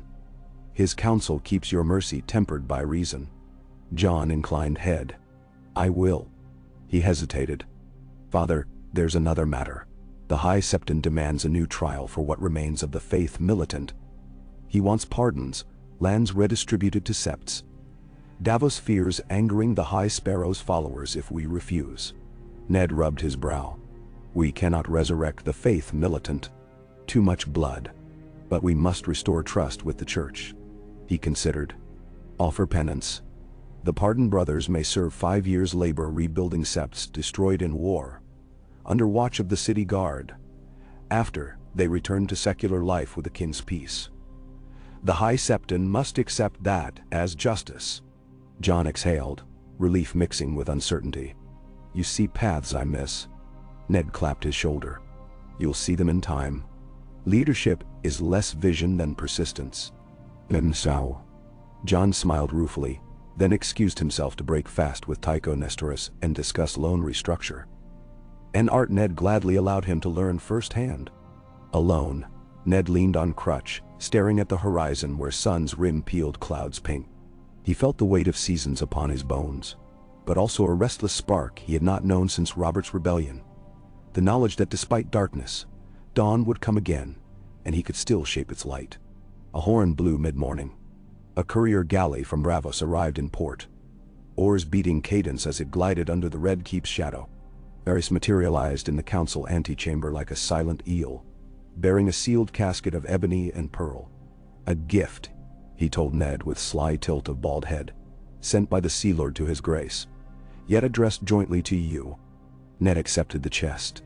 Inside lay a sheaf of parchment, and a dagger of curious make, Valyrian steel, undimmed by age, blade etched with wave patterns, hilt wrapped in sea-green rayskin. A single amethyst winked at the pommel. He unfolded the first letter. Bravos's spidery script detailed intel. A splinter of the Golden Company had reached Volantis, petitioning Triarchs for coin and ships. Their captain, exiled scion of House Hightower named Adam, boasted access to Dragon Queens yet unseen. The Bravosi spies deemed the claim half-mad, but warned that the dispossessed still nursed grievances from the War for the Dawn, and might sail west come spring. The The second parchment bore a simpler sentence in elegant Lysani hand. The sea remembers promises, even those drowned in snow. No signature. Ned set aside the letters, weighting them with the dagger. Varys studied him. Troubling tidings? The spider cooed. Troubling enough, Ned said. Have our eyes in Pentos confirm these rumors. If Hightower sells words cross, I want to know which banner they'll claim before they land. Of course. Varys bowed. And the dagger? A reminder that Braavos loans favors as it loans gold. At cost. Ned closed the casket. See it secure in the armory. It may yet serve. That evening, as auburn sunset bled across stained glass, the small council assembled. Davos stood by a slate board displaying shipping routes in chalk. Kai. Lady Margaery sat beside Samwell Tarly, floral perfume mingling with candle wax. Taco Nestoris observed from corner, quill poised. Brienne, freshly polished yet still bearing nicks on gauntlets, stood behind Ned's chair. Sansa occupied the Master of Law's seat with quiet authority. Lord Commander Barristan, though stiff, attended in scaled white armor. Discussion wound through grain relief, plague risk at Dragonstone where ash still smoldered, and a request from Old Town's citadel to send scholars north to study magical phenomena reported at the Wall. Ned listened, interjecting only when debate veered toward pettiness. Yet he felt tension beneath every cordial exchange. Threads of ambition, fear, old rivalries cloaked in new alliances. Holding peace would prove harder than winning war. Swords answered questions quickly, but hunger, faith, and pride fermented over years. Samwell presented a scribe's tally. We've documented 1,200 orphan children within King's Landing alone, my lords. I propose establishing Houses of the Shield, charitable hostels staffed by septons and maesters, to teach reading, trade skills, and the kin's laws. Costs could be funded from Lord Giles Rosby's repaid debts now sitting dormant. Barristan grunted approval. Margaery clasped hands. Davos nodded, though Tycho raised an eyebrow at diverted coin. Ned concurred. Let it be done. The realm heals only if its smallest wounds are bound first. They approved funds. Next, Margaery unveiled a scheme. A festival of renewal to celebrate spring's arrival, inviting artisans and minstrels from every corner. Jon had already agreed in principle. Margaery sought council's purse to host. Tycho balked. Carnivals do not fill granaries, but Ned overrode him. Songs feed spirits. The butcher feeds bellies. We need both. They compromised on modest crown subsidy matched by Tyrell gold. As dusk deepened to violet, Barristan cleared throat. One last matter. The Unsullied who remained after Queen Daenerys' passing grow restless. They patrol docks, but yearn for purpose or release. Grey Worm left for Eneth with many, yet 3 cohorts linger. They ask to form the Queen's Guard in honor of their lost mother. Ban? Silence settled. Ned recalled the Unsullied's unflinching discipline breaking slave masters in Meereen, their Spartan stare that spoke of lives bled for freedom. Sansa's gaze flicked to Ned. We cannot call them Queen's Guard under a king's reign, Ned mused. But we can grant them a noble charter, guardians of the peace, sworn to protect small folk against disorder. Place them under command of Sir Brienne, to show we trust them. Ban? Barristan's brow lifted. Brienne blinked but accepted. They obey ranks, she said. And they value justice. Davos smiled wryly. With Unsullied in streets, grain hoarders may think twice. Tycho scribbled notes. The council adjourned when last candles guttered. Days melted into routine. Audiences at dawn, council at dusk, strategy parchment by lamplight, until his eyes blurred. Ned treasured short interludes. A stroll through market where spices from Dorne mingled with iron tang of smithy. Hearing Podrick teach a young squire the difference between tourney flourish and lethal thrust. Glimpsing Sansa smiling down at orphans reciting their first letters. Yet each moment of calm carried soundless drumbeat. Threats on horizons visible and unseen. One crisp morning, a royal raven arrived from the Eyrie. Maester Cole broke seal, reading aloud as Ned and Brienne stood by the rookery window. Lord Robert Arryn, grown taller but still frail, invited King John to witness his coming-of-age ceremony. The Vale's lords insisted that recognition would cement their fealty. Ned noted the date. Midsummer, scarcely 4 moons distant. The Erie roads might be navigable then, yet unpredictable storms swept the mountains even in high sun. He drafted advice urging John to send Sansa as emissary instead, her mother's blood binding the Vale more tightly than royal presence could. It would also protect John from yet another perilous journey across half the realm. Evening found Ned in the training yard watching Barristan drill squires. The white bull, older than Ned by a decade, still moved with lean grace, blade whispering through air. He corrected footwork with curt taps, nodding at improvement. Ned admired the scene until a page breathlessly arrived.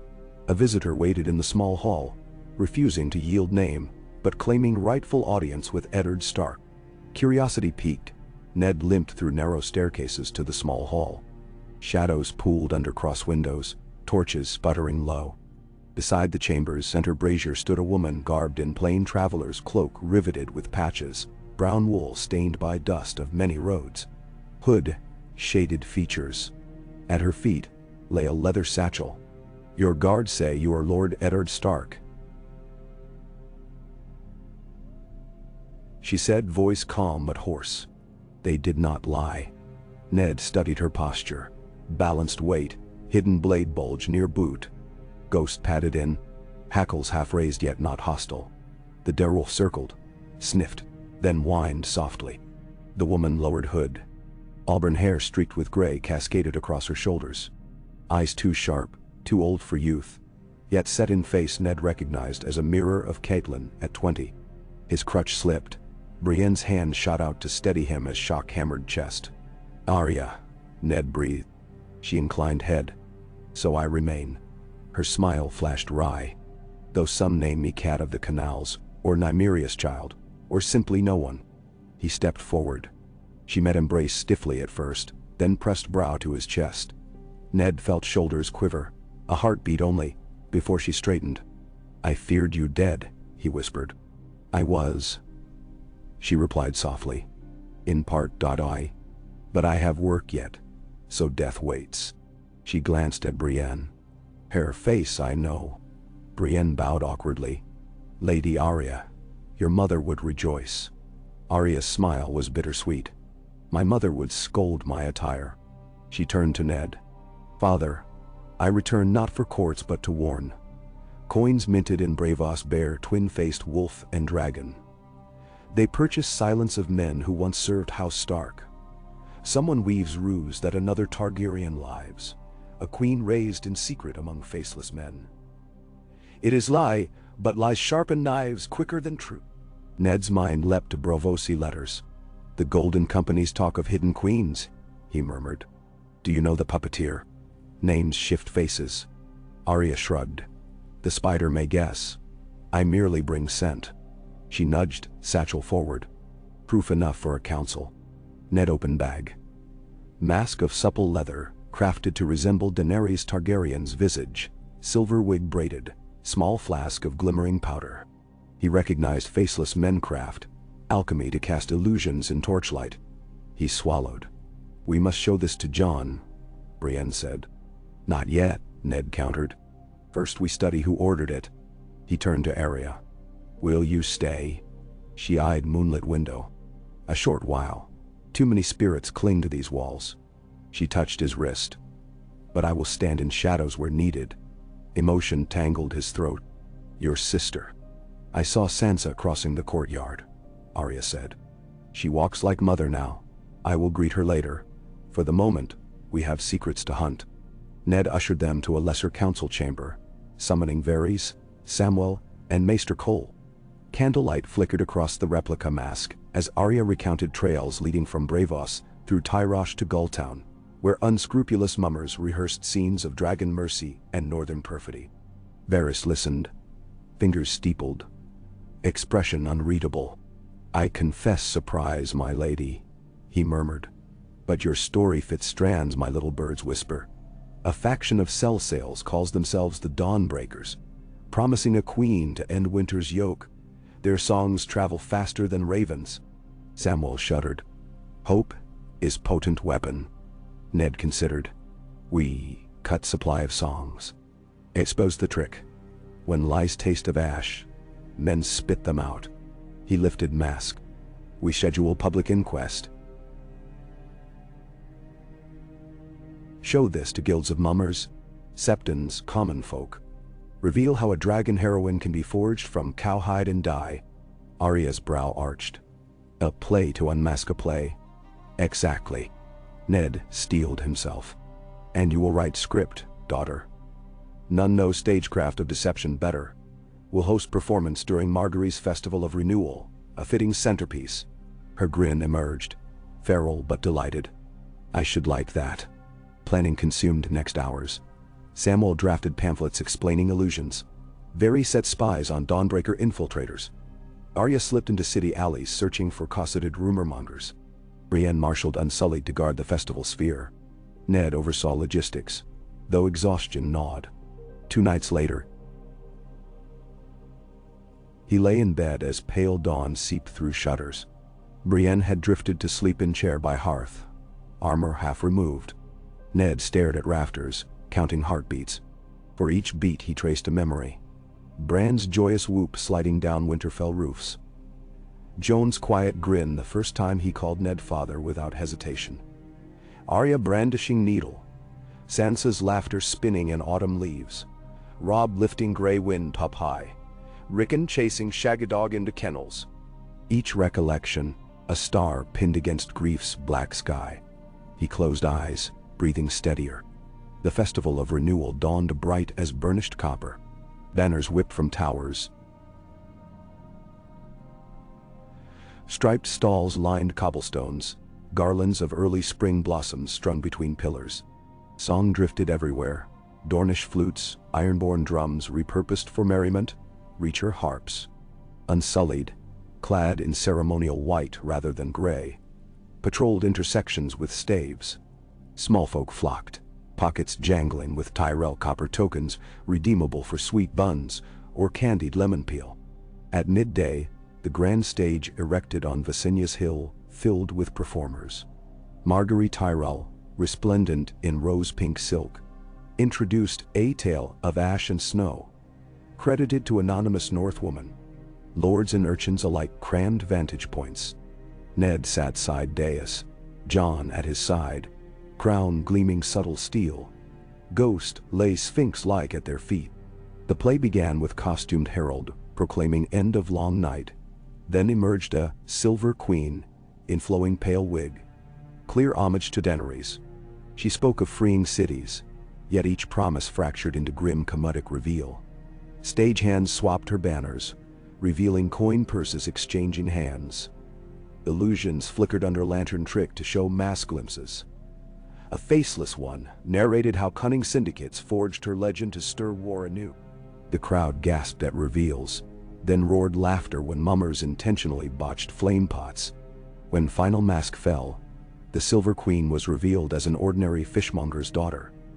Trembling under spotlight, the faceless one declared, "Heroes may wear borrowed skin, but truth stands naked."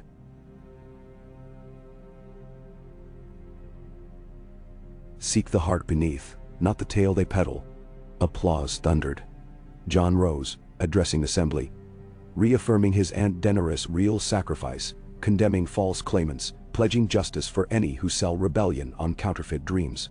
His voice carried firm but compassionate. Even jaded dockhands wiped eyes. Ned watched pride swelling, tempered by relief. Varys murmured near Ned's ear, "Well played, my lord." A blade plunged into Rumor's belly before it could fatten. Ned nodded yet kept gaze scanning crowd. He spotted Arya skulking in awning shade, exchanging nod with Brienne atop scaffold. All seemed secure. That evening, bonfires dotted streets, turning city into constellation of amber sparks. Ned walked incognito, cloak hooded, Brienne at discreet distance. He sampled spiced cider, listened to minstrels retell battle at Frostford, where Oathkeeper glimmered moonlight. Twice he corrected verses too aggrandizing, reminding singers to honor nameless footmen as much as Regent. They laughed, adjusting rhymes.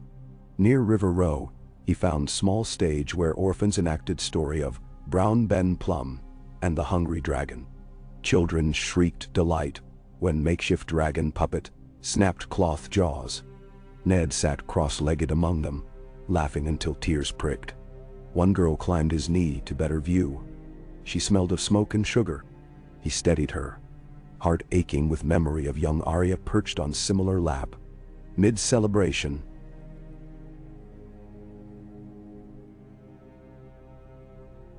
Samwell rushed breathless to Ned's side. "Forgive, my lord." Raven from White Harbor. "Urgent." He thrust scroll. Ned unfurled. Lines terse. Gray water flats washed by ice. Ship's sight, undead forms in fog. Send flame. Threat gathers. Maester's sigil of Manderley sealed it. Ned's gut clenched. The undead tide, prophesied dormant after dragons broke the Night King. Stirring anew, a chill colder than winter wind crawled his spine. He rose slowly, careful not to unseat the child, and murmured to Brienne. They slipped away through revel crowds. The night's warmth felt suddenly fragile, bonfires insufficient against creeping dread. In war he had learned happiness was a campfire inside snowstorm. Glow enough for hope, never enough to forget the cold beyond. Still, one did not abandon the fire when wolves howled. One fed it, sheltered it, used its light to guide allies in. Back in the Red Keep, Ned convened emergency council. Only Jon, Davos, Samwell, Brienne, and Varys, for now. The Raven's news was read aloud. Faces tightened. "Could be whites left over from long night," Davos said, voice low. "But numbers, unknown." Samwell's face had gone pale. "The dragonglass caches we shipped north after the war, most depleted." The miners at Dragonstone barely resumed digging. Jon spread fingers on map.io. "We cannot ignore it. If dead walk again, we meet them with every ally." Ned's mind raced. First, verify. Send ravens to Castle Black. Last Hearth. Carhold. Ask for immediate condition reports. Second, recall Bran. If he still wanders, his green sight might sense truth. Third, requisition dragonglass from Dragonstone. Expedite forging arrowheads. Mensa. Brienne added, "The Unsullied will march wherever needed. They respect the dead's silence." Jon's eyes met Ned's. "You led men against horrors once thought legend. Teach me to lead them now." Ned reached, clasped Jon's forearm. "We meet fear with unity. Winter's ghosts will find this realm no longer divided by crowns." He turned to Varys. "Spread word carefully. Inspire vigilance, not panic." Varys inclined head. "A delicate line, but I will dance it." They dispersed near dawn, leaving Ned alone at council table. He traced courses on map toward White Knife, feeling old fatigue heavier than plate. Yet inside chest, a ember flared. Purpose unextinguished. Duty, Caitlin once told him, was the song that never ended. One could rest between verses, but melody resume. He hefted Oathkeeper, its edge glinting sunrise hues through lattice window. Before long he must ride north again, perhaps for final time. But he would not ride alone. The realm he and Jon built, stitched with Tyrell roses, Baratheon stag antlers, Martell sunspears, Unsullied spears, even Braavosi coin, would march beside him. And beyond the wall of deathly ice, he believed a new generation waited to draw breath beneath skies cleared of shadow. He straightened, crutch steady. The dire wolf's call inside him howled once more, and with it came calm. The quiet certainty that though war's wheel turned relentless, a Stark could still steer its spokes toward dawn. And so Ned Stark stepped from the council chamber into rose-gold light, spirit weary yet unbroken, already hearing distant wolves beneath frost-rimmed stars, howl warning of things older than bolts and wildfire. The path ahead was long, and the song of ice and fire far from its final verse. But for the first time in many lifetimes, the singer knew his voice, and behind him, a chorus rose. "Okay. Me." A pale stillness settled over King's Landing once celebrations faded into memory, like the hush between waves before a rising tide. Dawn bled thin and colorless through high mullioned windows. laying silver ribbons across council tables, now cluttered with hastily inked maps, fresh raven scrolls, and chunks of raw dragon glass blacker than midnight. Ned Stark could almost feel the realm's pulse beneath the stone floor. Anxious, quickening, and unmistakably colder than the season warranted. Though spring had technically come, the winds off the narrow sea carried a serrated chill that nipped at exposed skin and whispered of older, darker winters, remembered only in half-forgotten children's rhymes. Word from White Harbor continued to blacken the mood. Wyman Manderley's second raven spoke of ice-slicked barges ferrying refugees to the city wall. A fisherman who returned from dawn nets with beards rhymed in frost and eyes haunted by shapes glimpsed beneath fog. Some swore those shapes were armored forms, gliding atop the water without oars before melting into mist. Others spoke of wolves howling non-stop from the Barrowlands to the coast, as though mourning something the living could not yet name. Ned passed the night pacing the long gallery outside the Solar, Oathkeeper tapping gently against his leg each time he paused to study a map pinned beneath tallow-streaked candles. Samwell Tarly dozed over another cartographic scroll, this one showing dragonglass deposits on Dragonstone and 3 lesser islands off Blackwater Bay, ink blotting under his slack cheek. Sir Brienne patrolled the corridor with expression locked somewhere between vigilance and introspection, her silent bulk a comforting star in an uncertain sky. Every so often she paused near Ned as though to gauge his exhaustion, then moved on without comment when she saw he was nowhere near ready to rest. Neither was the kingdom. At first light, Jon Snow strode into the gallery, still fastening a black wool cloak embroidered with tiny red and gray deer wolves. His hair, normally unruly, had been matted by sweat. "The smiths have finished the first 100 arrowheads," he said without greeting, voice hoarser than usual. "Davos rode to the docks 2 hours ago to load them onto Tyrell grain cogs bound for White Harbor. Tico grumbled about insurance ledgers, but the ships sail at dawn tide." He rubbed eyes that glowed fever bright with equal parts worry and resolve. "Any word from Maester Aemon's old brothers at Castle Black?" "None," Ned answered, handing his son a fresh parchment just arrived from Deepwood Moat. "Mage Mormont's riders pushed north as far as the Fever River. They found drifts piled higher than the wagon roofs, half-frozen footprints vanishing into nothing, and a dozen wildling corpses too old to be refugees yet too fresh to have bled out naturally. No signs of steel wounds. No burn marks. Nemicamder." John read, jaw tightening. "The Frostfangs are breathing again. We cannot deceive ourselves that this is some lingering pocket of whites easily culled." "No," Ned agreed. "But we must prove it to the lords south of Moat Cailin before they'll send grain and levies. Old wars left them wary of shadows beyond their own hearths."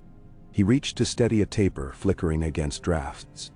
The flame shivered, stretched horizontally, then steadied. An omen his father might have read in years past, but which Ned treated as nothing more than restless air. Yet he felt unsettled. They descended to the great hall, ghost padding silent alongside, Baratheon and Tyrell banners rustling in the high gloom. Sansa waited within, parchment bundle tucked under elbow. Behind her stood Princess Arianne Martell, arrayed in fluid sunset silks, and Lord Gendry Baratheon still smelling faintly of forge smoke from pre-dawn smithy shifts. A council of urgent necessity convened in the Chamber of Daggers that had once played host to Cersei Lannister's whims. Sansa wasted no time. Ravens from the Vale confirm a blizzard has shuttered the High Pass 3 months early. Grain convoys stalled. She brushed copper curls from brow. The Maester at the Gates of the Moon reports frostbite casualties among house guards. Robert Arryn wants to dispatch falcons south, bearing a plea for medicines. She glanced to Jon, but it was Ned who answered. "Send what tonics we can spare, and add a cart of dragonglass shards. Remind Lord Nestor Royce those shards once saved the realm. He will understand the hint." Arianne Martell tapped the pommel of a slender jeweled dagger at her hip. Dorne sees heavy rains, not snow, yet cold creeps even to the Prince's Pass. Sandstone cracks overnight. My uncle suggests dispatching 2 sandship caravans laden with fire oil and copper urns to White Harbor. Would that help? Then chow. Ned's eyes brightened. Fire oil carries flame even on wet ground. Mix it with pitch along the outer palisades, and you have one more wall before the wall. He bowed slightly. Tell your uncle we accept with deepest gratitude. Brienne leaned over a map of the north. How many days' ride from White Harbor to Winterfell for a troop column of 2,000? 4, at the quickest, Ned replied. But if the shivering sea freezes deep enough, you could shorten by river sledge along the White Knife. Risky unless you have skilled ice readers. He glanced at Gendry. How fair the storm lands. Gendry folded arms like anvils. Rain gusts. No snow. But hold fast, still rebuilding after wars can spare only token levies. I've pledged a vanguard of 600 veterans, half from Blackhaven, half Storm's End garrison. They'll ride with me within the fortnight. He smirked faintly. We'll bring hammers. Jon nodded approval. I will ride with them. Ned opened his mouth to protest, then closed it. If you go with half the King's Guard, 10 unsullied cohorts and grey cloaks of the City Watch, enough to secure 3 kings' lives, and you leave Sansa as steward with full Regent's seal. Jon's brows lifted, but he accepted. The royal seal is yours and hers as much as mine, father. Planning consumed the morning. Allocation of steel, assignment of maesters to mobile triage wagons. Dispatch of ravens laced with subtle warnings to every minor lord who still quibbled over grain tariffs. Tycho Nestoris arrived to witness the signing of a new charter pledging interest repayments in the form of iron ore shipments from the Fingers Strait to Bravos. He looked somewhat startled that his usual haggling had been preempted by Ned's curt efficiency. When he asked where he should countersign, Ned merely handed him a quill and an exhausted smile. By late afternoon, Ned finally allowed himself a cup of mulled wine steeped in mint. He lingered on the balcony, overlooking the city's terracotta roofs, trying to pierce a gathering haze that streaked the horizon, a sickly move. The breeze carried a scent like iron and half-burned cedar, and somewhere far below a street bard strummed a minor key ballad about broken thrones and beasts and shattered castles. Ned inhaled slowly, counting heartbeats as he'd done in dungeons long ago, then exhaled to steady the tremor threading his stiff leg. Footsteps approached. Arya slipped from shadow to stand beside him, eyes reflecting storm-lit clouds. Spies in the Riverlands whisper that Sellswords call themselves Dawnbreakers no longer. She said. They've taken a new name, Frostborn Chosen. They preach that ice is purer than fire, uncorrupted by dragon lust, and promise salvation to those who kneel in cold. Their ranks swell with bitter peasants afraid of famine. Now, Ned sipped wine, tasting none of it. Fanatics will side with whichever darkness promises certainty. He considered her lean face. Older now, touched by scars he would learn only in fragments. Will you ride north with us? Arya's mouth twitched. I ride ahead of you. Roads require cleansing, and I seek Bran before winter walls him inside some green vision permanently. She glanced at the sword at her hip. Needle, still slight and deadly. Besides, Nymeria's pack has begun moving. They skulk near the last river as though waiting for something. Ned squeezed her shoulder. Keep a ghost's tread. I learn from the best. She replied with half the smile he remembered from Winterfell archery yards. That night, a heavy rain drummed the city, washing confetti and spillings of festival revels from alleys. Lightning flared once, illuminating the Red Keep like a skeletal silhouette. Thunder followed, rumbling long enough to shake dust from beams. Ned dreamed of wolves running on black waves under a moon that wept icicles, of an enormous heart tree whose red leaves detached to float down a river of blood into a burning sea. He woke before dawn, drenched in sweat. Brienne already armed and strapping pauldrons. Ravens, she said simply, handing him a scroll with the Night's Watch seal. Tremor marked a maester's quill strokes. Eastwatch gone silent. Last Ranger patrol returned blind and tongueless. White shapes on ice. Send aid or fire. Ned read it twice, breath leaving him slower each time. We have no time left. By midday Ned, Jon, Brienne and Sansa stood before a mass of riders gathered in the outer bailey. Kingsguard cloaks rippled white, Stormlander cloaks golden, smatterings of Reach green and Dorn red interwoven behind. The unsullied ranks marched into columns precise as stitching, then halted with spears angled like wheat stalks. John mounted a black gelding, Ghost leaping up to trail behind. He turned to address assembled banners, voice carrying across cobblestone. Men and women of Westeros. Winter returns not in seasons but in shadows, and we shall meet it as one blade. North with me rides the living proof that houses may war yet still unite when darkness threatens all. Those who would follow, ride true. Those who would stay, guard Kin's Landing, feed its people, stand watch on ramparts. Every task is equal when dawn is uncertain. Shouts of the king in the north and south, Snow and Stark, rolled across the courtyard. A war horn brayed low. Ned felt it in his bones like a second heartbeat. He pivoted to Sansa, pressing a warm iron signet into her palm. "Rule wisely," he whispered, "and never doubt your voice." Sansa's blue eyes glistened, but remained steady. She closed fingers over the seal and hugged him swiftly. The gates of the Red Keep yawned open. Joan's vanguard clattered out first. Gendry's hammer-bearing cavalry, Unsullied spear regiment, Tyrell outriders bearing crates of dragonglass arrowheads. Ned followed in the second wave, Brienne at his left, Davos at his right, comparing logistical scrolls even on horseback. Behind trundled wagons of fire oil casks, crated flour, and bundles of northern furs requisitioned from half a dozen merchants who had gladly swapped goods for royal silver. Ghost trotted perimeter, every so often turning head as though scanning future distances. They reached the Riverlands in 6 days. The roads lay in better repair than Ned remembered. Sansa had quietly funded reconstruction teams months earlier, but frost now spider-webbed low stone walls, and morning mists seemed unnaturally thick, hugging fields long after sun climbed high.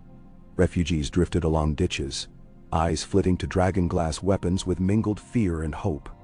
Ned's host distributed food bundles at each village. In return, small folk offered rumors. Sheep found frozen solid beneath clear skies, wells rimed in ice at midday, little ones hearing songs in their sleep that urged them to wander north. One elderly woman swore she had seen a white elk crowned with flame-blue antlers. Another widow recited a half-remembered night's watch dirge about the horn that wakes sleepers before succumbing to sobs. Ned took each story, no matter how wild, as puzzle pieces to the same grim mosaic. At Maidenpool, they picked up a detachment of 30 knights under Lord Mouton, along with wagons carrying pale glass spears Samwell had commissioned. Wildfire contained in Pyrex flasks lined with lead. Ned made careful note to keep those under triple guard. The closer they drew to the neck, the more unsettling the forests became. The susurras of leaves sounded like whispers, and crows fell silent for leagues at a time. A hush blanketed the world whenever sun dipped behind clouds, as though nature itself were poised to inhale and never exhale again. 2 weeks from King's Landing, as the column wound past Ramsford's abandoned orchards, a scout galloped hard from the north. Mud sprayed as he dismounted before Ned, face gray. Lord Stark, riders approach. Not Bolton, not Ironborn.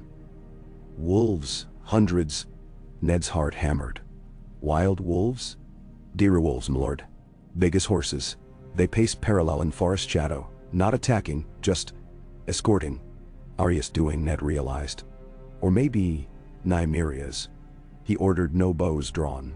From that moment the host marched with phalanx of ghostly eyes glowing in underbrush. Knights whispered prayers. Unsullied kept formation but tightened grips on spears. At Moat Cailin, the ancient stones were half buried in hoarfrost, yet torches burned along fresh ramparts raised by Manderley engineers. From those walls, trumpets sounded greeting. Wyman Manderley, wrapped in sealskin cloak, descended to embrace Ned despite his girth nearly knocking the Regent over. "Winter tries to swallow us, yet we stuff its maw with steel and dragon glass," he boomed. "Come, there is hot soup, crab and onion." Before the march resumes, Ned allowed the men a half-day rest while supply mules swapped loads for heavier furs. He met privately with Wyman, Robert Glover, and Lady Barbary Dustin. They spoke of Skagosi longboats burning blue flame on distant horizon. of a shadow moving beneath thin ocean ice that cracked and refroze behind it. But the greatest surprise was Bran. The boy. No. The young man now. Arrived borne by Mira Reed, and a carved weirwood sledge. Eyes milky and distant, yet locked onto Ned with sudden lucidity, as soon as their gazes met. "Father," he intoned in a voice layered with awkward maturity, and something older. "I waited until you crossed the neck. The green sings louder every night. The wind inside trees says the wall may soon break where it was weakest repaired. I must guide you or all threads snap." Ned knelt, heart thrumming with relief and sorrow. Bran's brow gleamed with chilled sweat, but when Ned grasped his hand it felt hot, pulsing with something beyond fever. "Guide us then," Ned whispered, "and we'll guard you." That night, Bran shared a vision by firelight. He spoke of the night for its sealed gate, known as the Black Door, which once drank sacrifice to open. In his dream the door bled black sap, and figures of frost pressed from the northern side, until cracks radiated across its face. "The key is not blood this time," Bran murmured, staring into flames. "It is despair. They feed on it like crows on carrion. If enough hearts despair, the door yields." Jon listened, pale-faced.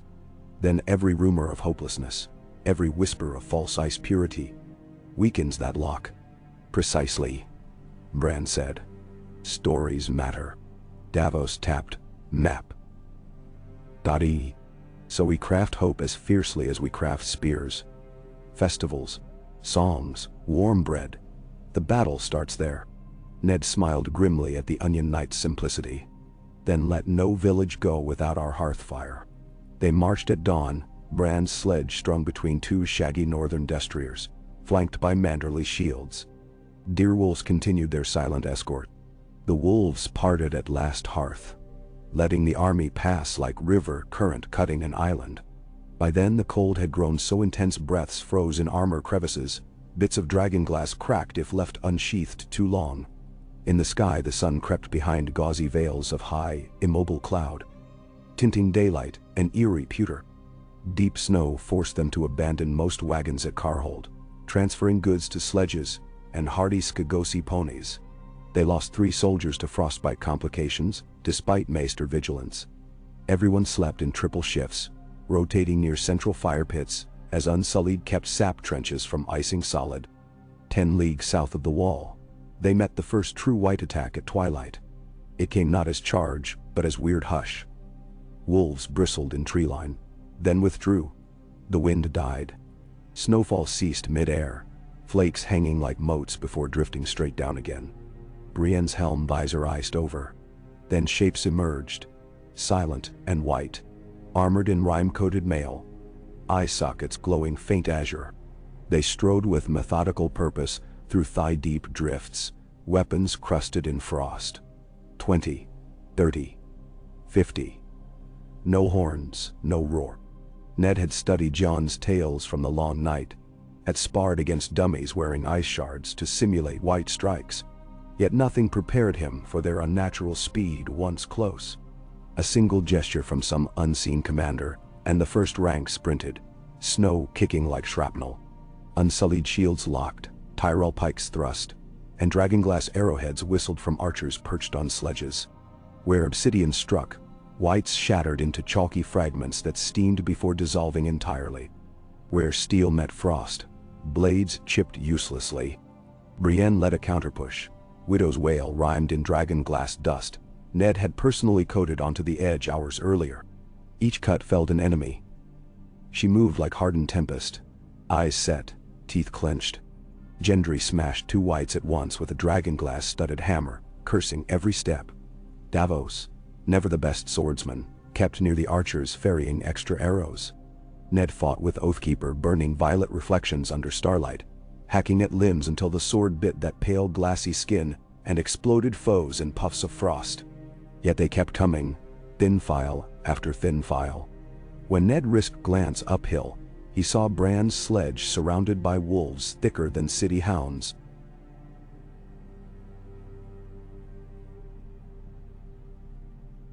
Snarling circles around Mira, who had out a spear of weirwood tipped in black. She stabbed any white that broke perimeter. It lasted perhaps 10 minutes but felt an hour. Then, as swiftly as they began, the whites retreated, reforming lines that stepped back into tree shadow and melted from sight. No horn signaled. They simply turned as one organism responding to remote impulse. Silence told harder than any bell. Snow resumed falling, gentle as ash. Samuel confirmed casualty roll. 6 men dead. 4 wounded. A mercy considering the surprise. But morale dipped. Men muttered about howling beyond hearing. Ned gathered captains, ordered night sentries doubled, and had Sergor Cleggan, Sandor's cousin, newly sworn, walk patrol with hounds mastiffs for scent alert. He visited each campfire, speaking quietly with the wounded, praising archers on their aim. He had seen armies crumble from dread after first brush with supernatural. He refused to allow that rot. Near midnight, he found John at ridge edge overlooking a frozen tarn. The king knelt in snow, ghost pressed against his side. Moonlight washed them to marble silhouette. Ned crouched carefully. "I feel her," John whispered, startling him.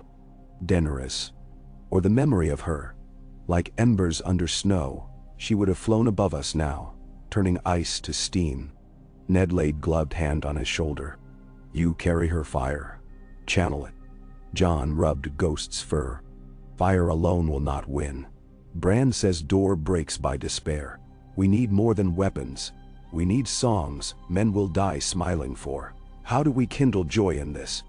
Ned thought of Robb's campfires filled with Harwin's bawdy limericks, of hearing Caitlin sing lullabies in River Run's nursery corridor. We remind them what waits if we prevail. Children running through summer grass, mothers stirring stew without fear of famine, smiths forging plows, not swords. Paint that picture until it lodges behind every helm. John smiled sadly. "Hope as swordsmith. I will try." They broke camp before dawn, leaving white fragments powdered beneath new snow. The wall's shadow rose midday. Icy rampart soaring into clouds, blue veins glimmering inside. Eastwatch's tower leaned, half collapsed. Smoke no longer lifted from its chimneys. But Castle Black still stood, ravens circling anxiously. The gate had been reinforced with black iron braces, and ringed by spiked trenches filled with frozen seawater now flecked by dragonglass shards. The few sworn brothers remaining rushed out, haggard but resolute. Among them, amazingly, stood Tormund Giantsbane, beard streaked white, laughter echoing even now. "About bloody time, Crow," he boomed at John. "Thought you'd gotten soft down south. We've got bigger problems than Lannister lions." John clasped his arms. "We're here now." They convened war council in the Shadow Tower's rebuilt hall. Ned, John, Tormund, Dolorous Ed, now Lord Commander in ragged black, Brienne, Davos, Samwell, Mira Wyman, Bran propped on carved seat, Arya leaning unobtrusively by door. Ed's report chilled marrow. Probing attacks nightly for a fortnight. Always small, testing. White Walkers had not shown themselves yet, but ravens watching skies beyond Frostfangs saw aurora flicker unnatural green on moonless nights. Worse. Cracks spidered along the wall's outer shell at the night fort. As Bran foresaw, they pulsed faint blue, humming like distant horn one could feel more than hear. Bran closed eyes. They build fear to feed the gate. They cannot breach without that despair. We must starve their hunger. How? Ed asked bleakly. Our men are near spent. John gazed at Ned. Hope, he said simply. Then louder. We bring every torch, song, memory we have. We hold a festival beneath the wall. Tonight, music, stories, bread. Show the darkness our spirits burn brighter than their void attempt. Tormund bellowed laugh. A feast before battle. Now that's talk I understand. Ed blinked but nodded. Wall's old stew pot still serviceable. We've oats. Salt pork, onions. Ned felt flicker of pride. We add Tyrell flour, Manderley crab, Dornish fire wine. Pass cups hand to hand. Let men taste the kingdom. Within hours, Castle Black's courtyards glowed with dozens of bonfires. Unsullied beat drums learnt from Marine markets. Tyrell minstrels strummed. Dornish spears danced swirling step patterns with Stormlander maidens. Wolves sat ring perimeter silent but watchful. Their presence alone heartened hearts. Bran, despite frailty, told a story through Mira's voice. A weirwood tale of the first men choosing peace with children of the forest, notably how they bound pact by sharing bread at dawn. Samwell recited the oath of Night's Watch, his tenor carrying over clatter. Even Davos attempted a sailor shanty, earning roars of laughter for off-key yet earnest effort. Ned drifted fire to fire, reminding him of harvest festivals long past. He saw faces ease.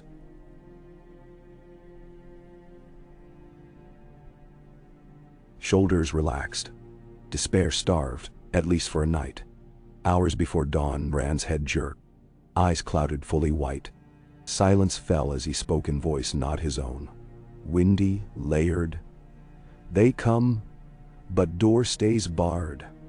They taste our flame and recoil. Yet they will marshal heavier grief. Beware the song of the weeping maiden. That lament can shatter ice and stone. Guard the singers. Lights flickered beyond Wallcrest, pale silhouettes retreating into whipping snow. The attack never came. Over subsequent days, Ned oversaw rotating patrols along both base and top of wall. Archers practicing dragonglass arrows, maesters forging small wildfire bombs to drop through crenels at first sign of massed wights. He paired each night's watch veteran with Unsullied partner for language and tactics exchange. The Unsullied's discipline bolstering Watchman's morale, Watchman's knowledge of terrain guiding Unsullied. Gendry smiths in tower forges, hammered dragonglass-tipped spears, until smoke curled even in open winter air. Arya led stealth parties across frozen milkwater at dusk to intercept Frostborn recruiters. She returned each dawn cold-eyed but alive, whispers of sabotage and confusion sown among enemy ranks. Nymeria's direwolf pack harassed White Scout parties with savage precision, leaving headless torsos strewn as grisly warnings that the living North still held claws of its own. Weeks ground by. The wall's cracks at Nightford groaned, but did not widen.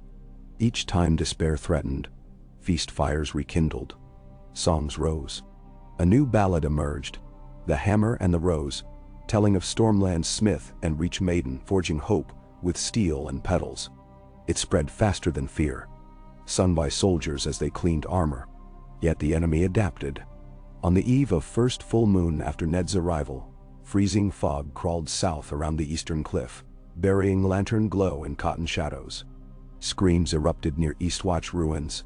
Whites had tunneled under Ice Ridge using picks of frozen sea glass, breaching a supply cave. Unsullied formed shield wall. Dragonglass javelins flew, but 3 casks of fire oil ignited prematurely, incinerating a dozen defenders and leaving flaming breach. The smoke housed faint whispers, keening notes that curled into men's ears like icy fingers. Several soldiers staggered weeping, abandoning posts before Arya and Brienne wrestled them back. Bran, inside his chamber, writhed as though invisible vines constricted his chest. Mira cried for Maester, but Bran's voice sprang from his throat. The maidens lament. They try to make us mourn before the deed, to loosen locks, fight grief with laughter. Ned raced to courtyard where men knelt sobbing, lost in visions of dead kin. He strode among them, shouting Winterfell lullabies Catelyn once sang. Simple melody about brave little bear cubs seeking honey. His voice cracked, but he bellowed anyway. Davos joined with sailors' jigs. Tormund roared a crude joke about goats' horns. Slowly, the wail receded, fog lifting like veil. The surviving whites withdrew.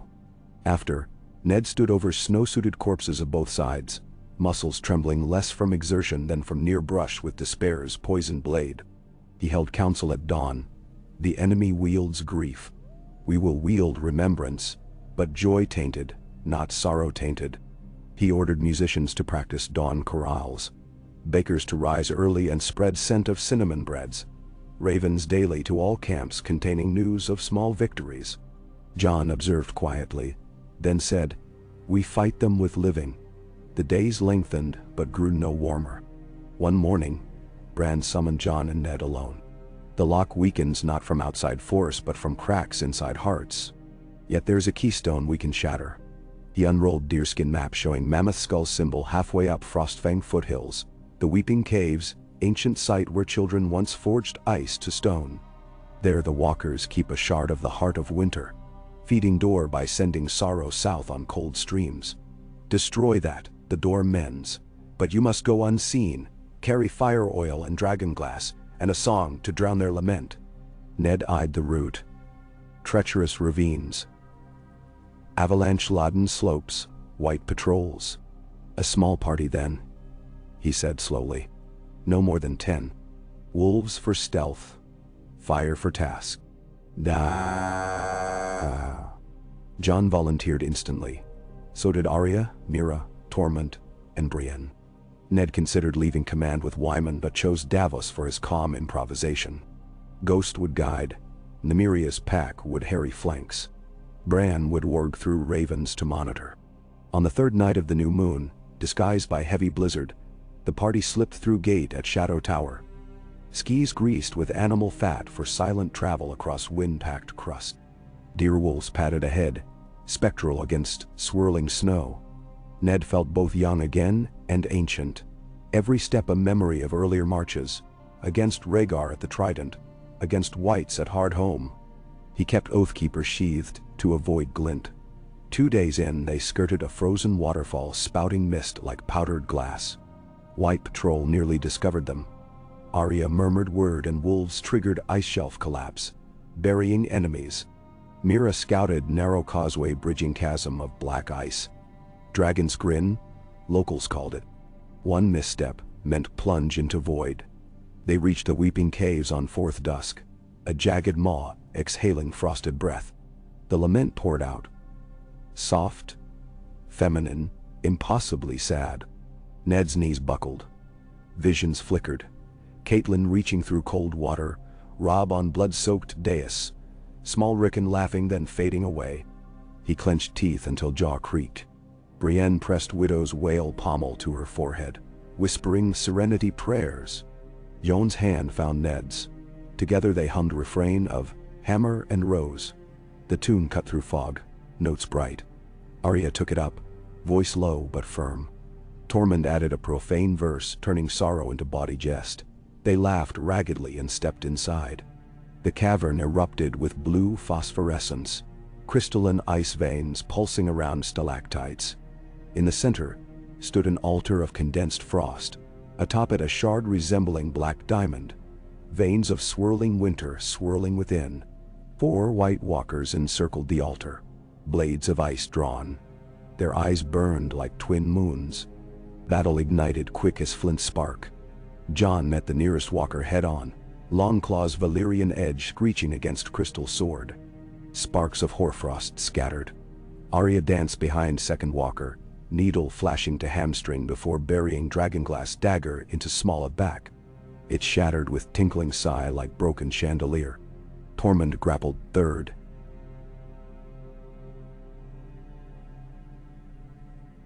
Sheer strength locking its arms while Brienne's two-handed stroke, dragonglass coated.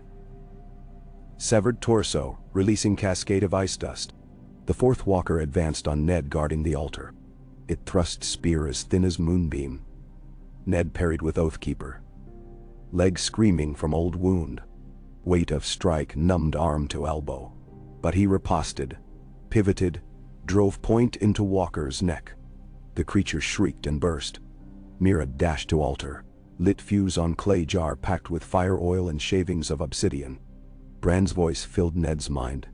No sound, just wordless urging. Jon shouted, "Now!" They shoved jar against heart shard and sprinted. The explosion was white, not orange. Silent flash that collapsed ice walls inward while forcing them outward by concussive thump. Ned tumbled, snow blasting lungs. He rolled. Shielding face.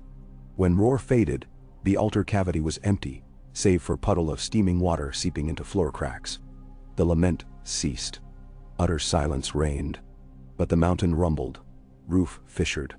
Out! Brienne barked. They scrambled, dodging falling spires.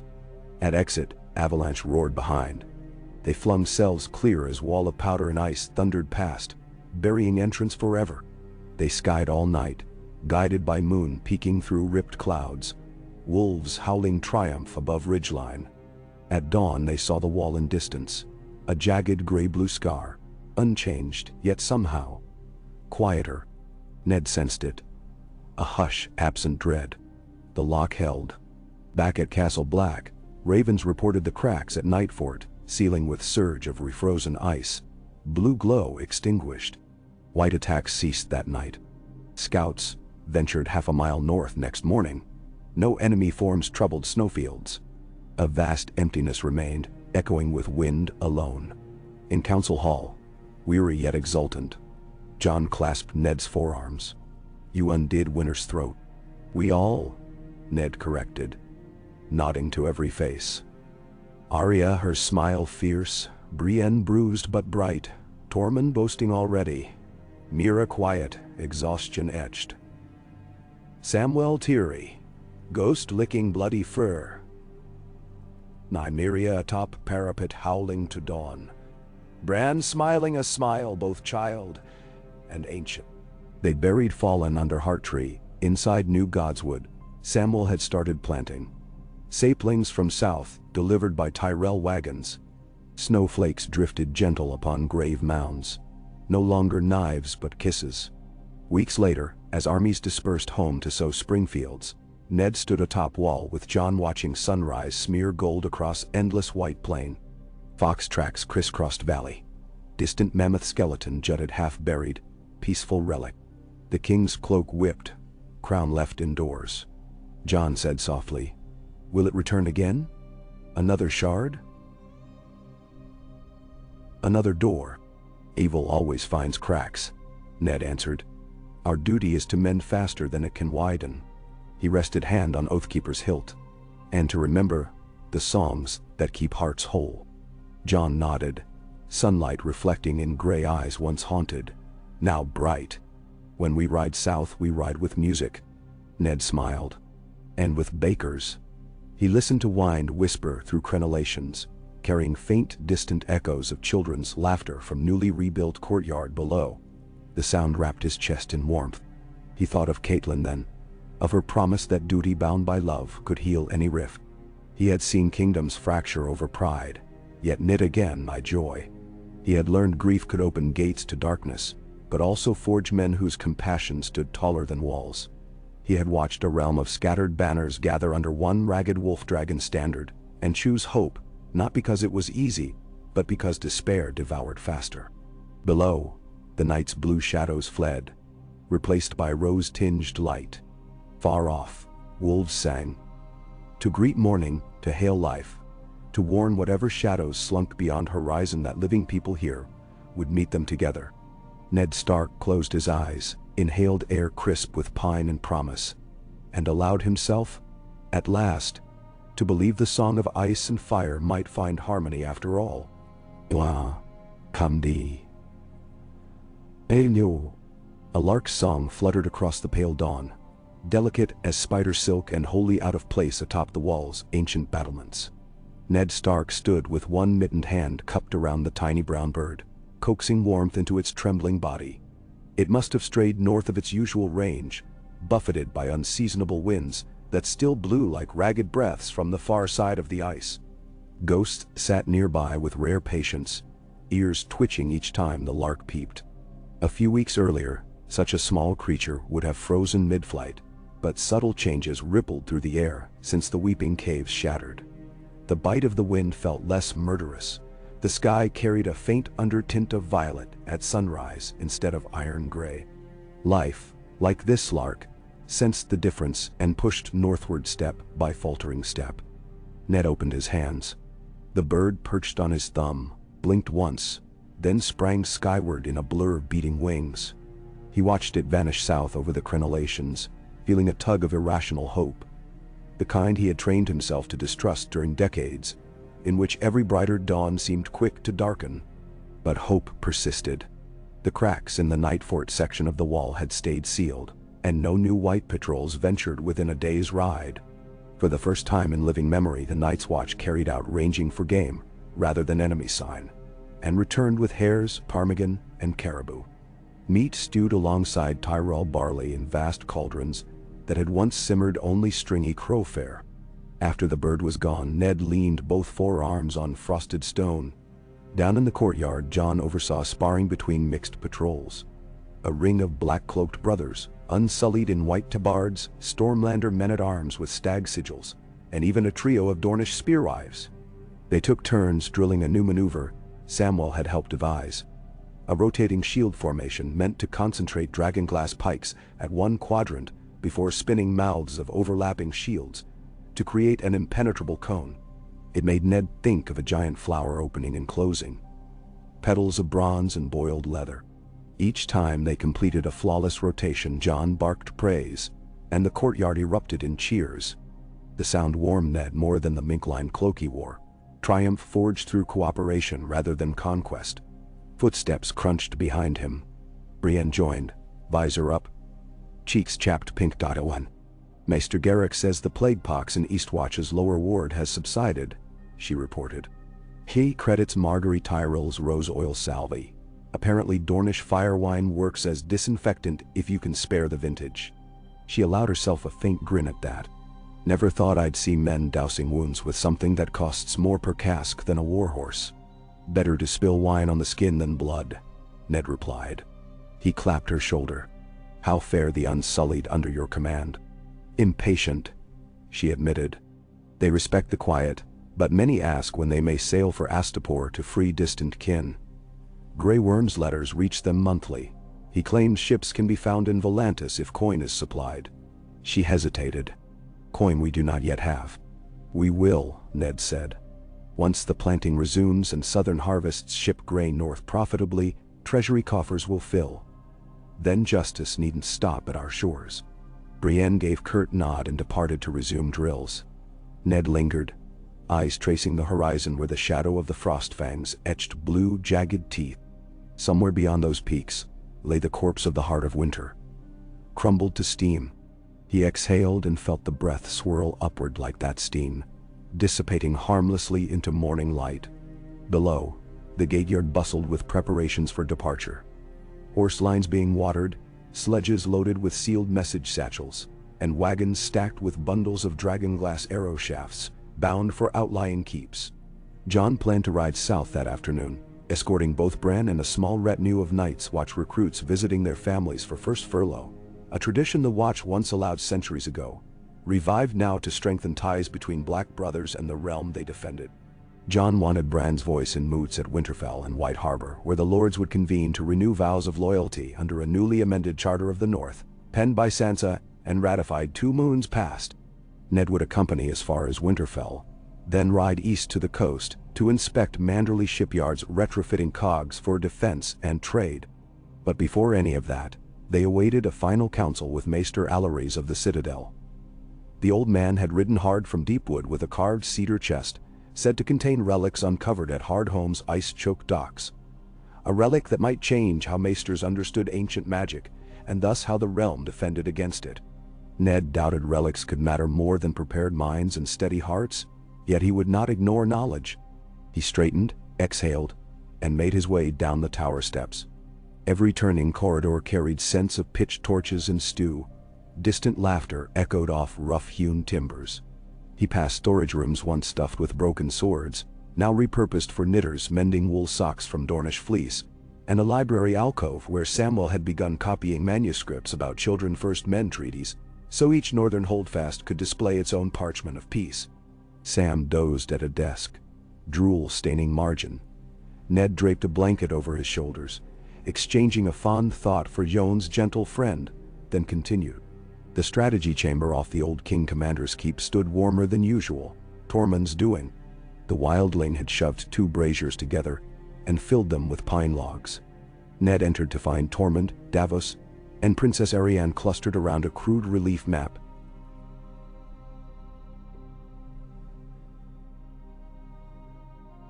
Map scratched into oak planks, Colored stone pieces indicated garrisons, trade caravans, and watch points. Ariane slid a red garnet from Eastwatch to the Skagos Channel. The jellyfish fleets will rendezvous here, she said. Their holds carry Doran's best flame oil.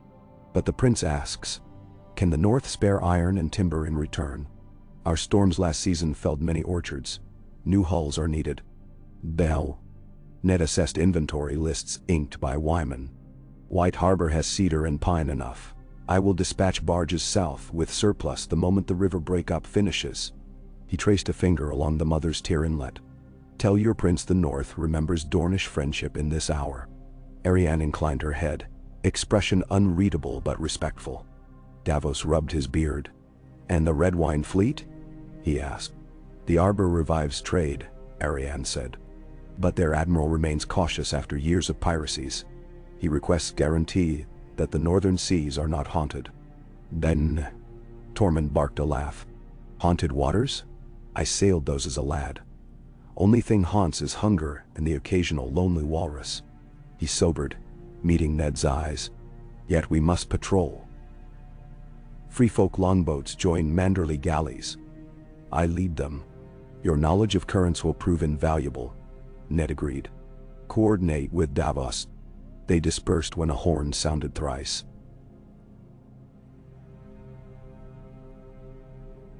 Signal for council.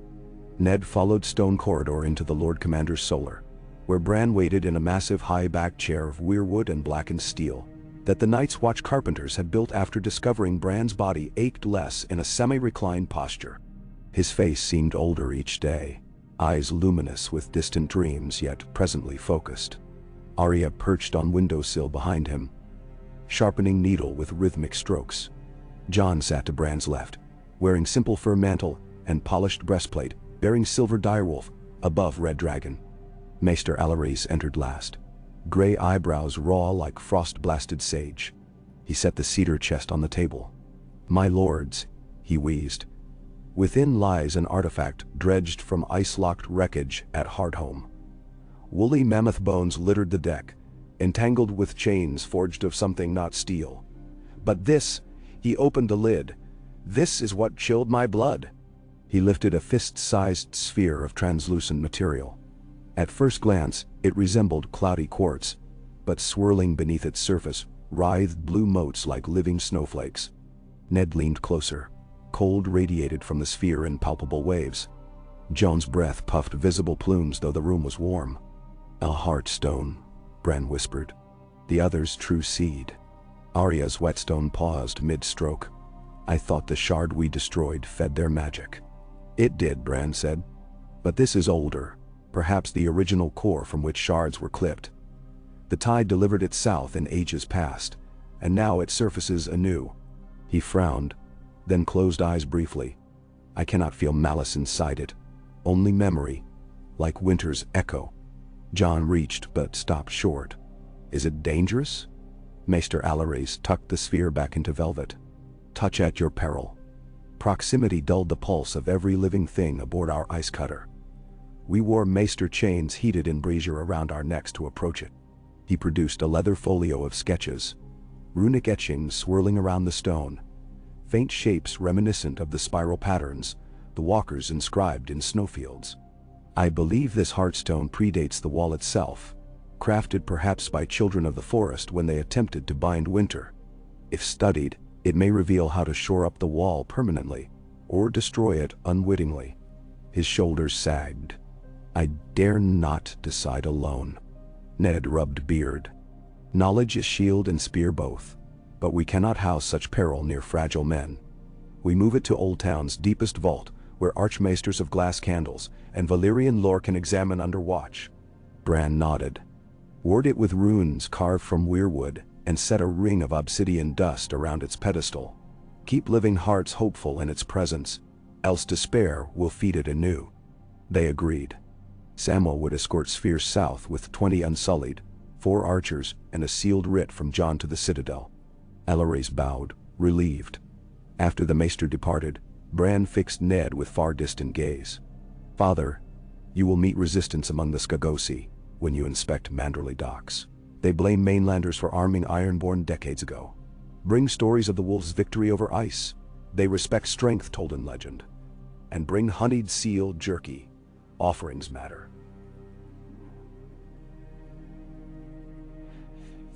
Ned chuckled. I will pack provisions accordingly. Jon rose. We depart within the hour. Bran rides my sleigh until Winterfell. Arya scouts ahead. Brienne commands rear guard.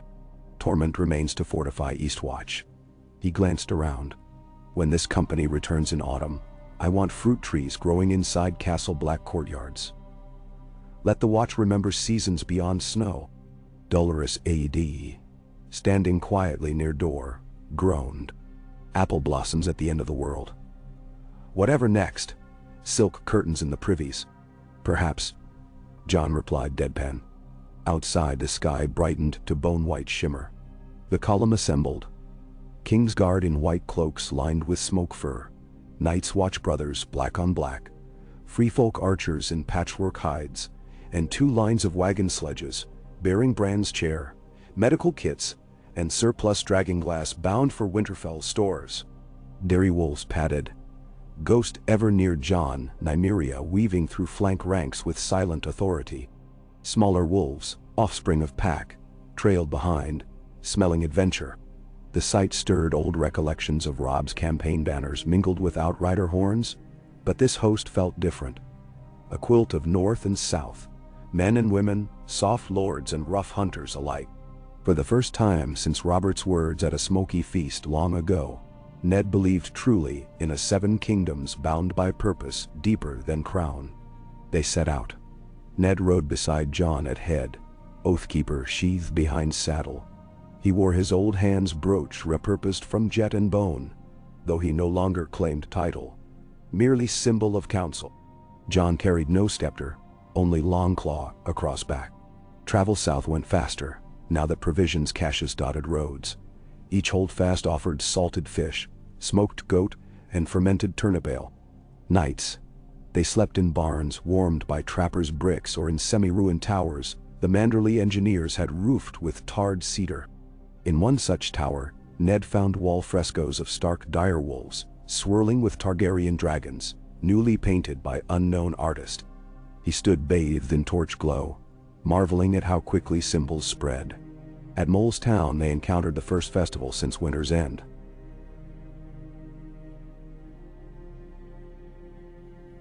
Small folk crowded around bonfire pits, roasting boar. Children danced to pipers riffing on hammer and rose. Jon dismounted and walked among them unguarded, greeting each stall. Ned observed how effortlessly he drew smiles, not through bravado but humility, handing crusts to strays, telling a wide-eyed girl she would grow tall as the wall if she ate her greens. The scene felt like something from a tale knights might spin to lull pages, yet it was real as snow. 2 days later, they camped at Queenscrown Ruins, where Catelyn had once wept, thinking Bran lost forever. Ned stood on cracked rampart at twilight, Bran beside him. Mist curled off frozen moat, while the young seer stared into distance. Mother's memory lingers here, Bran said softly. She never stopped believing you'd keep us safe. Ned swallowed grief and pride in equal measure. Bran added, when you reach Winterfell, dig beneath the Godswood pool. There rests a seed arrow of the children, placed there centuries ago as pledge that the Wolf King's line would safeguard balance. Plant it beyond the wall. Let its roots drink northern glacier. A new heart tree might heal lands where old growth burned. He squeezed Ned's hand, eyes alive with warmth rarely seen. Ned promised to do so. They crossed the last river ford under banners snapping green new leaves, then traversed towering gloom of Wolfswood. Snow patches lingered in hollows, but spring buds erupted along birch branches. On the 4th dawn, Winterfell's smoky gray walls emerged across rolling moor. Bells rang, and the portcullis lifted. Sansa stood beneath arch flanked by Robert Glover and Lady Lyanna Mormont, fierce now 15 and still half Ned's height, and by their sides puffed steam from newly forged armory chimneys, evidence of rebuilding. The reunion near broke Ned's stern composure. Sansa embraced him fiercely, whispering, "Mother would have been proud." He kissed her brow. Smelling lilac oil she favored. Feasting followed. Onions in marrow broth, cranberries in honey glaze, venison haunch roasted with juniper, and large rye loaves shaped like dirovols. Musicians played a northern reel, mixing southern lutes with free folk drums. Gendry danced with Marguerite Tyrell's cousin Alessa. Brienne taught unsullied Commander North the steps to a Riverlands round. Tormund, still at Eastwatch, might have mocked the civility, but his second-in-command Torval hoisted 5 casks of ale to keep wildling presence felt. Ned sat between Jon and Bran at high table. At one point, Arya ghosted in, deposited 6 captured Frostborn medallions upon Bran's lap, winked at Ned, then vanished back to shadows with a slice of berry pie. In the following days, moots convened. Lords sworn and skittish alike gathered. Karstarks, Umbers, Riswells, Corbrays who had marched from the Vale, even Lady Mage Mormont still wearing barefaced helm. They ratified the Charter of Northern Renewal, which guaranteed grain tariffs to support Night's Watch, established council seats for freefolk chieftains, and mandated every holdhouse maintain a seed library and forecast raven for crop resilience. Some muttered at the breath of change, but Bran's quiet testimony of what he had seen in the Green Dreams silenced dissent. When he described a future where unbound greed dried rivers into dust, even the proud Dreadfort cousins looked ashamed. Jon's signature sealed the charter. Sansa's second signature cemented female lines equal to male in matters of succession, where war had thinned many houses.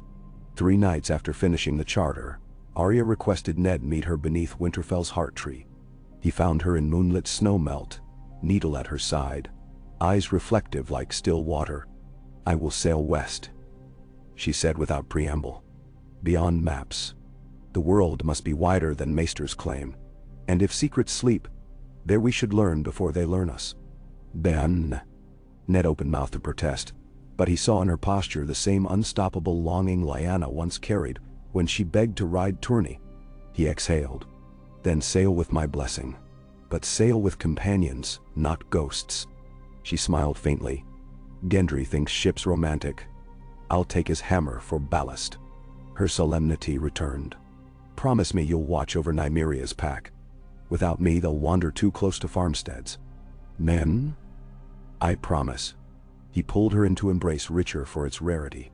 She melted for a breath, then stepped back, gave half salute, and disappeared into silver shadows. Ned oversaw planting of Bran's seed arrow beyond the wall a fortnight later. A ceremony with only Mira, Jon, Ghost, a handful of children of the forest who emerged eerily from snow-blanketed groves, and Ned himself.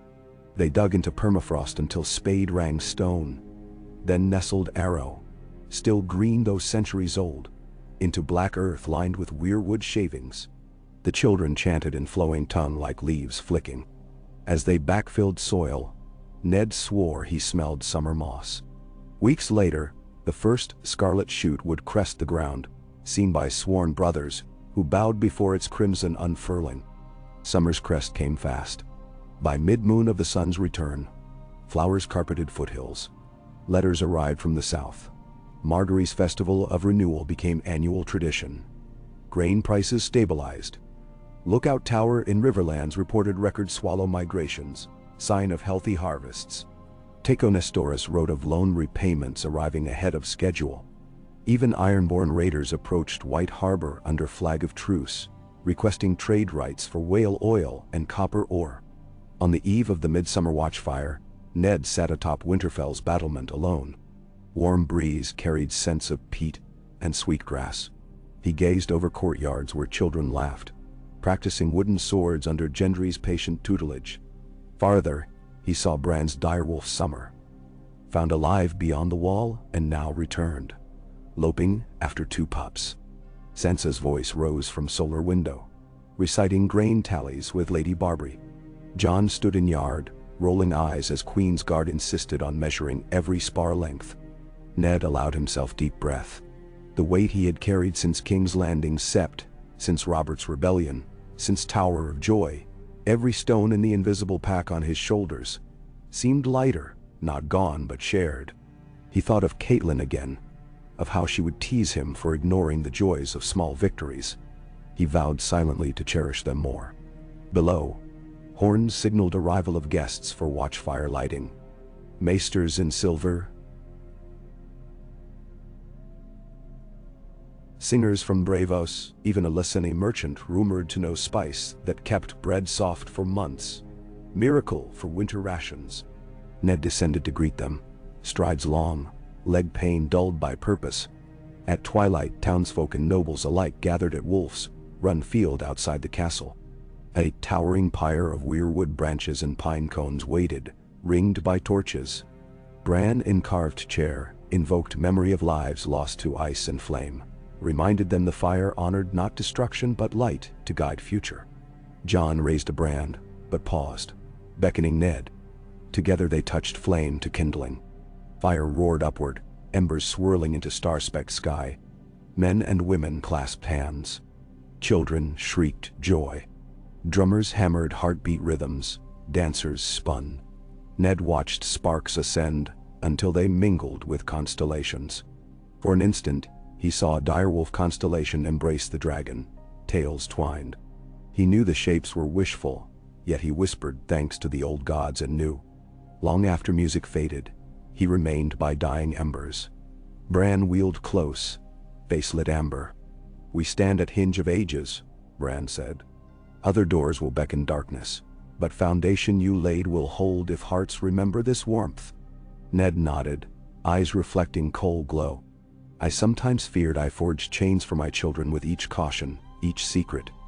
But they used them for bridles, steering fate rather than binding to it." Bran smiled, almost child again. The song of ice and fire needs many verses.